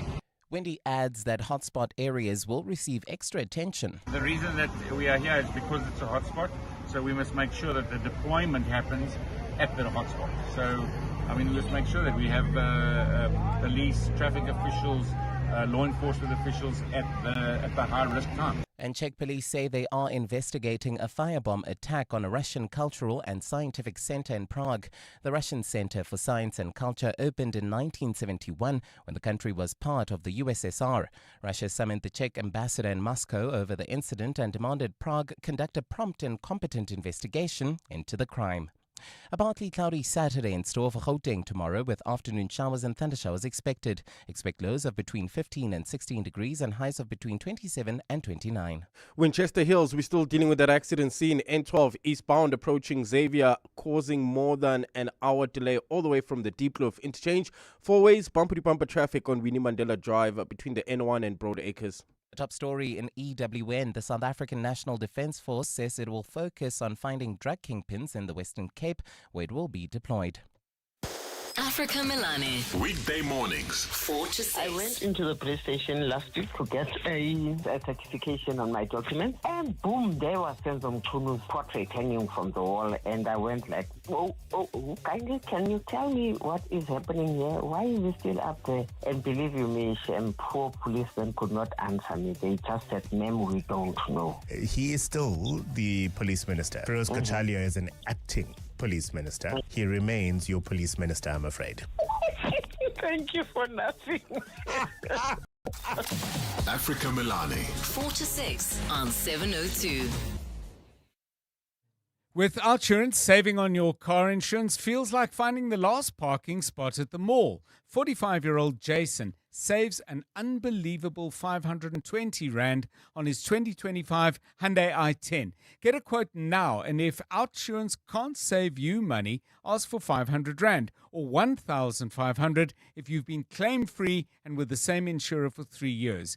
Get savings or cash. SMS out to 45142. That's out to 45142. Outsurance, licensed insurer and FSP, TCs and information online. Meet Tato Makgate, CMO of Koitek, proving that South African tech can take on the world. Tato, why was Telkom Business the right call for your team? Bottom line was connectivity and ensuring that we have the right service provider. With Telkom Business Fiber, Koitek seamlessly connects local innovations with international manufacturing. Get Stream Connect Fiber from just 399 Rand per month. Call 10213 or check telkom.co.za. T's and C's apply. Telkom Business. Possible begins here. The Vodacom United Rugby Championship is one of the hottest tournaments on the planet. Hollywood Bets adds spice with an epic competition in which 400,000 Rand in cash, prizes and betting vouchers must be won. Prizes include a Vodacom URC VIP experience and a glamorous Table Mountain adventure. To enter, simply bet 30 Rand or more on any Vodacom URC fixture between 23 January and 16 May. T's and C's apply. Hollywood Sportsbook is a licensed betting operator. No persons under the age of 18 years are permitted to gamble. Winners know when to stop. South African Responsible Gambling Foundation toll-free counseling line 0800 006 008 or WhatsApp help to 076 675 0710. When you train for results, you don't quit halfway. Earn up to 7.35% interest with a Nedbank Just Invest account. Access your money within 24 hours. Keep your money agile. Get money fit with Nedbank. See money differently. Nedbank. For more information, visit nedbank.co.za. We're licensed FSP and registered credit provider. T's and C's apply. 702 and the Discount Foundation are shining the spotlight on the health matters you want to know more about. Here's what we explored this month. Hi, John. Being in its 10th year and why it's now called the Blankets Plus campaign is because we did identify a few years ago the need for beanies and gloves. And I think it's valuable to be able to share some warmth with these people. Pavements get incredibly cold. Nobody asks to be on the street. Being aware that people are there to do our bit and keep them a bit warmer, I think is a wonderful way to care for our communities. And it seems like such a small thing, but it does make such an incredible difference. In Conversation on Afternoon Drive with John Perlman. Brought to you by the Discount Foundation, caring for the community on 702. EWN Sport. 20 to 6, that means it's sports time. Tato Muloto. Indeed, Dr. John, one of two final dress rehearsals for Bafana Bafana leading to the World Cup. Tonight they meet Panama in a friendly. Brush has previously spoken about Bafana not sticking to their values and principle that has made them amongst the pre-tournament favourites as far as AFCON is concerned. He says that he's looking forward to seeing his Chargers get back on track at the Moses Mabhida Stadium tonight. The only thing I want to see is again the real Bafana Bafana. The Bafana Bafana team that we know of the past 2 years that gave us so good results and fantastic performances. Qualifications for AFCON, third place in AFCON, qualification for World Cup. And we lost that a little bit 3 months ago in AFCON. Big night as far as the URC is concerned at Kings Park. Sharks hope to close that 6-point gap as they welcome Cardiff to the Shark Tank. Ethan Hooker and Bradley Davis are the only two changes that coach JP Peterson has made going into this clash. Kickoff is also at 7. In Formula 1, Mercedes-Benz and Ferrari are set to resume their battles as F1 heads to Japan for their third round of the bold new era. The Silver Arrows have enjoyed a near-perfect start with Kimi Antonelli heading another Mercedes 1-2 ahead of a teammate and early champion leader George Russell to seal a breakthrough maiden Grand Prix victory. All this happening in China. Tato Moloto, Eyewitness News Sport. EWN Traffic. Right, the latest traffic news. This EWN Traffic is brought to you by South African Airways. See just how far you can go with them. Book at flysaa.com now. Karabo Charlie with the latest. Winchester Hills accident scene, N12 eastbound approaching Xavier, causing more than an hour delay all the way from the Deep Kloof interchange. 4 ways, bumper-to-bumper traffic on Winnie Mandela Drive from the N1 to Broad Acres Drive. In Irene, heading towards Tembisa, traffic congested. This is on the R21 southbound from Nelmapiers Drive all the way to Olifantsfontein Road. For the latest traffic update, you can also follow us on X at EWN Traffic. There's more EWN on air, online, and on the EWN app. This is what progress sounds like. At South African Airways, we've added more aircraft to the runway, increased our flights from just over 1,000 in 2021 to over 24,000 last year. And we continue to add more destinations and routes. It's steady progress over time. We know there's still work to do, but every day we're building something stronger. An airline that shares the resilience of the country it carries. South African Airways. Book your next flight at flysaa.com today.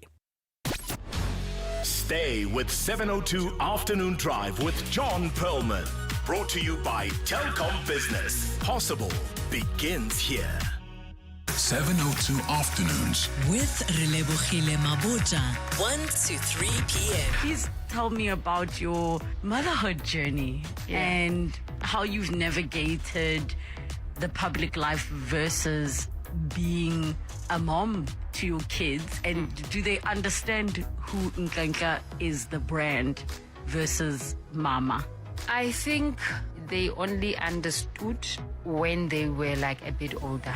But as babies, they would see when we go to the malls, people asking for pictures, and they would just give that look of kwenzakalani. But as they get older, they get to understand that, oh, okay, our mom is actually famous. 702 Afternoons with Relebogile Maboja. Let's walk the talk. Small business owners speak a language of their own, and it's a language MTN Business and 702 understand very well. That's why we're celebrating SMEs who walk that entrepreneurial talk in the 702 MTN Small Business Awards. From the townships to the suburbs and everywhere in between, small businesses are proving that big things can grow from bold ideas. If that sounds like your business or one you know, go to primemediaplus.com to enter or nominate them. Because once we start talking about your business, who knows who could be listening? Who knows how much further it could go? The 702 MTN Small Business Awards. Let's talk shop. T's and C's apply. Is your skin itchy, flaky, red or discolored? You may have a fungal skin infection. Turbane treats a variety of fungal skin infections like skin thrush, a red and itchy rash with small pimples, usually in damp skin areas. Ringworm, a ring-shaped, sometimes itchy rash. Athlete's foot, itchy, red, discolored or peeling skin on your feet or toes. And jock itch. Turbane kills skin fungus, and you only need to use the cream once or twice daily for 1 week compared to other 4-week treatments. Ask your pharmacist about Turbane cream and say goodbye to fungal skin infections. Dreaming of your next getaway? Whether it's a sun-soaked beach escape, an adventure-packed tour, or a luxury cruise, Flight Centre is your center for travel.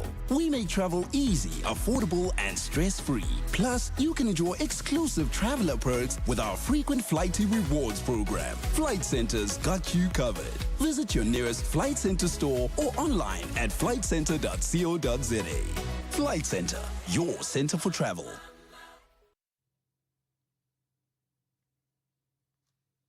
702 Drive with John Perlman was proudly brought to you by Telkom Business. Possible begins here. A song, a book, and a dish. On 702. 14 minutes to 6. One of the most difficult things to do, I think, as a journalist is to cover legal matters, court cases, commissions of inquiry, matters that involve the courts in the future, but some of the issues are already out there and need to be explained and understood. One of the people who does it possibly better than anyone else in South Africa is my next guest. She's a regular person appearing on 702, trying to make sense of the many intricate and complicated matters that grind their way inch by inch, centimetre by centimetre through the courts. She works on television, she's written books, she has created documentaries as well, and she writes regularly for News 24. Karen Mourn, welcome. It's great to have you with us on the show. What a lovely introduction. Thank you for having me. So, Karen, before we get into your early life and your current life, I wanted to kind of split the difference and go to you as a 19-year-old who went to work in a morgue for 2 weeks.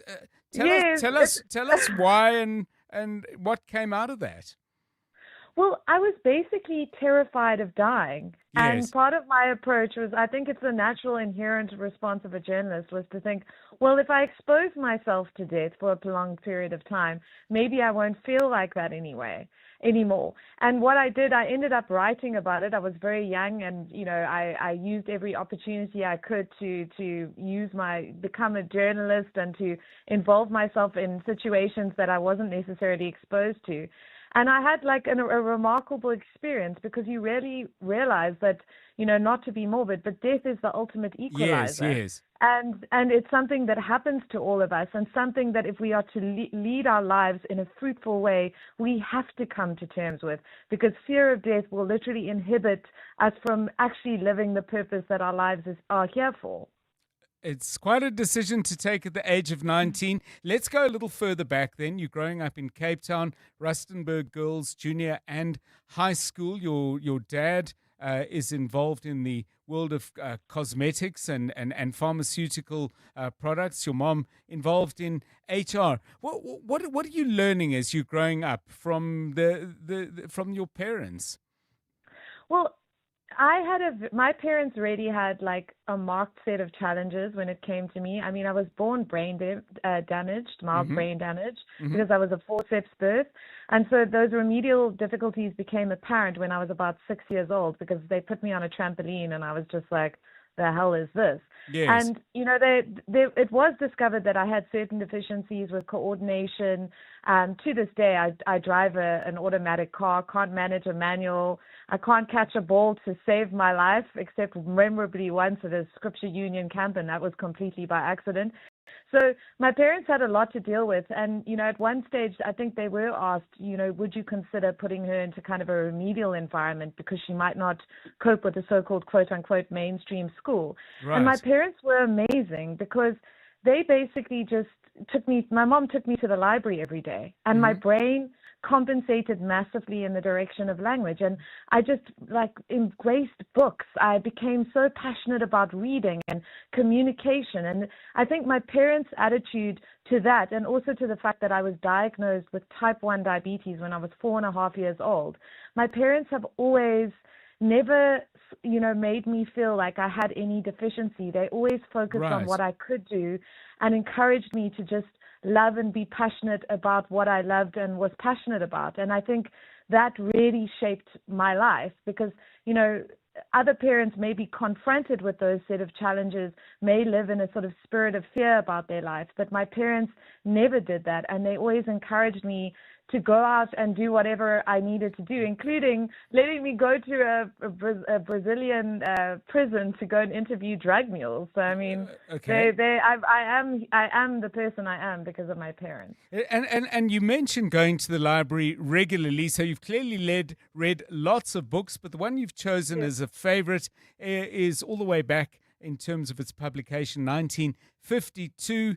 E.B. White is the author. And despite the very gritty material that you've written about as a journalist, this is about a pig named Wilbur and a spider called Charlotte. The book's called Charlotte's Web. Obviously has an important place, and presumably not just because of the plot. Well, it was a book. It's obviously a children's book. Yes. But it's ultimately why it left an impression on me was because it showed you the power of words. Because I don't want to spoil the plot for anyone, but essentially this spider forms a friendship with a pig that she saves from slaughter by writing adjectives about him in her web. And there's a great movie, but I really urge people to read the book because it's incredibly moving. But for me as a child, it was about the power of words, that if you are able to draw people's attention to someone or something, and they are facing an injustice, you can change the trajectory of their life, but by how you describe them, by how you tell their story. And for me, that was an incredible inspiration as a child, and I think it veered me into the field of journalism. So journalism can go in many different directions, and you've done a great deal in a very distinguished career, but you've really zoned in on law. Was there ever a time, either in your life in high school or after that, where you thought, maybe I should be a lawyer? No, you know what it was that I actually got that job completely by accident because I was working at the Cape Argus at the time, and Estelle Ellis, who is was this brilliant High Court reporter at the Cape Argus, she resigned. And the bosses were desperate because they were like, Estelle was a powerhouse, she did remarkable work. And they were like, look, we need to find someone. And there I was. So they said, well, you just go and do this for a few weeks. We'll find someone to replace Estelle. And what Estelle Ellis did, which I think all of us in journalism realize is so intrinsically valuable, was that she didn't throw me into the deep end and just let me drown in this highly legalistic environment. She took me to court. She explained everything to me. She showed me how I could access court papers. She told me, if you don't understand something, just phone the lawyers, get their numbers and check with them. And so she was the person that put me on this pathway towards love of the law because she loved it so much. And she gave me the keys to walk through that door and to walk through it with confidence, even though I was in my early 20s. And that was all I wanted to do from that. So it really is down to her showing me that pathway and giving me the tools to be able to do this job. We need to talk food, not just because it's getting close to dinner time, but your response to our question, we send out a list of questions. Dish, I cannot cook to save my life, but I do make a very good avocado pineapple smoothie. So that's not going to fill anyone's stomachs close to 6 o'clock. But when we ask the food question, Karen, it is also about meals shared, time spent with either family or friends. So if we go to the Mourn dinner table, sometime there's you, the eldest, there's your brother who became a pastor. You did mention your own visit to Scripture Union Camp, so that I don't know if that's a thread in your family. Your sister's become a doctor. When you're around the dinner table, first of all, a rough idea of what you were eating, but more importantly, what was the chat? I grew up in a family that ate supper together every single night, and we would watch the news religiously. My father we always watched the news and we talk about it, and then we talk about our day. And my mom is an amazing cook. She's visually impaired now, so it's not something she really does. And my sister has taken over the mantle remarkably, and occasionally I will contribute a salad and or a Woolworths dessert. But no smoothies. No smoothies. But we had, and what I also remember was my parents, whenever there was a holiday, we were always able to invite people. Our home was always a place where people came, and you realize the value of that as you get older. And I think it was a very special way to grow up, was that you always invite people in, and you had so many different people, especially at Christmas, Easter, whatever it was, and it just, the value of learning things from different people at different times in your life was something that my parents really impressed on us. And in terms of you saying you can't cook to save your life, I mean, is that just because it's never interested you, or you've tried and failed? Well, I have occasionally cooked. I mean, when I was in my 20s, I did. But now I think that, I'm so invested in my work, and probably it's something I should really think about, that I oftentimes see food as fuel, especially because I'm a type 1 diabetic. So I'm like, how much do I need to keep my blood sugar up? So I have a very functional view of food. And I also think because when I was little, there was when you're a diabetic, there's a lot of stuff that you can't eat. So there's a whole field of stuff that really is not great for you to consume. And I think as a kind of, perhaps and this is psychologizing, maybe as a coping mechanism, I sort of detached myself from the idea of food as a massively enjoyable thing. And so I do enjoy food. I'm not someone who hates it, but it's not something that consumes my energy. I put my energy into reading court papers or reading about things I'm interested in, documentaries and that kind of stuff. So it's not a passion area for me, but I am very blessed. Like Juanita Hunter, she recently invited us all to a fatar at her house, and it was amazing. It was such a beautiful, breaking of the fast experience.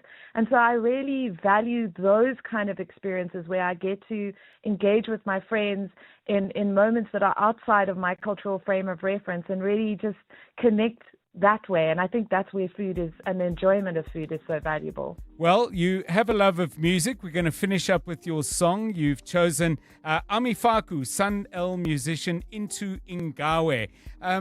Your song of the moment, or does it go deeper than that? It's basically about a song of living in your purpose and not getting distracted by the things that are thrown at you, and just living your life with faith and purpose. And that's why I love this song, and I will always love this song. Well, thank you so much for sharing with us, Karen Mourn, your song, your book, and your dish. And thank you for making sense of all that complicated legal stuff out there. We will be calling you on that again, I promise. Thanks so much. John.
Into Ingawe, Amifaku and SANDF musician, the song chosen by our guest, Karen Mourn. Thanks so much for being part of the show for the whole of this week and for today, and hopefully the whole of next week. I'm John Perlman. The show put together by Jonathan Fairbairn and Rifue Litsua. Karabo Malapile is our technical producer. Have a wonderful weekend. Good night.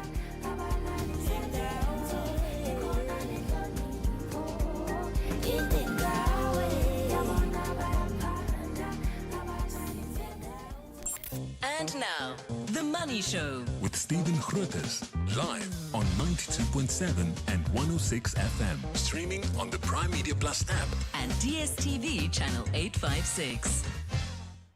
The Money Show with Stephen Grootes is brought to you by Absa Islamic Business Bank, celebrating 20 years of banking rooted in values. Absa is a registered FSP. Good evening on your Money Show tonight. The DTIC Minister Parks Towers on your radio this evening ahead of next week's big investment conference.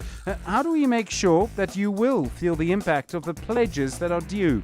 Brand Finance Africa says MTN is our most valuable brand again, while Capitec, Checkers and Sanral, yes, Sanral, increase their brand value.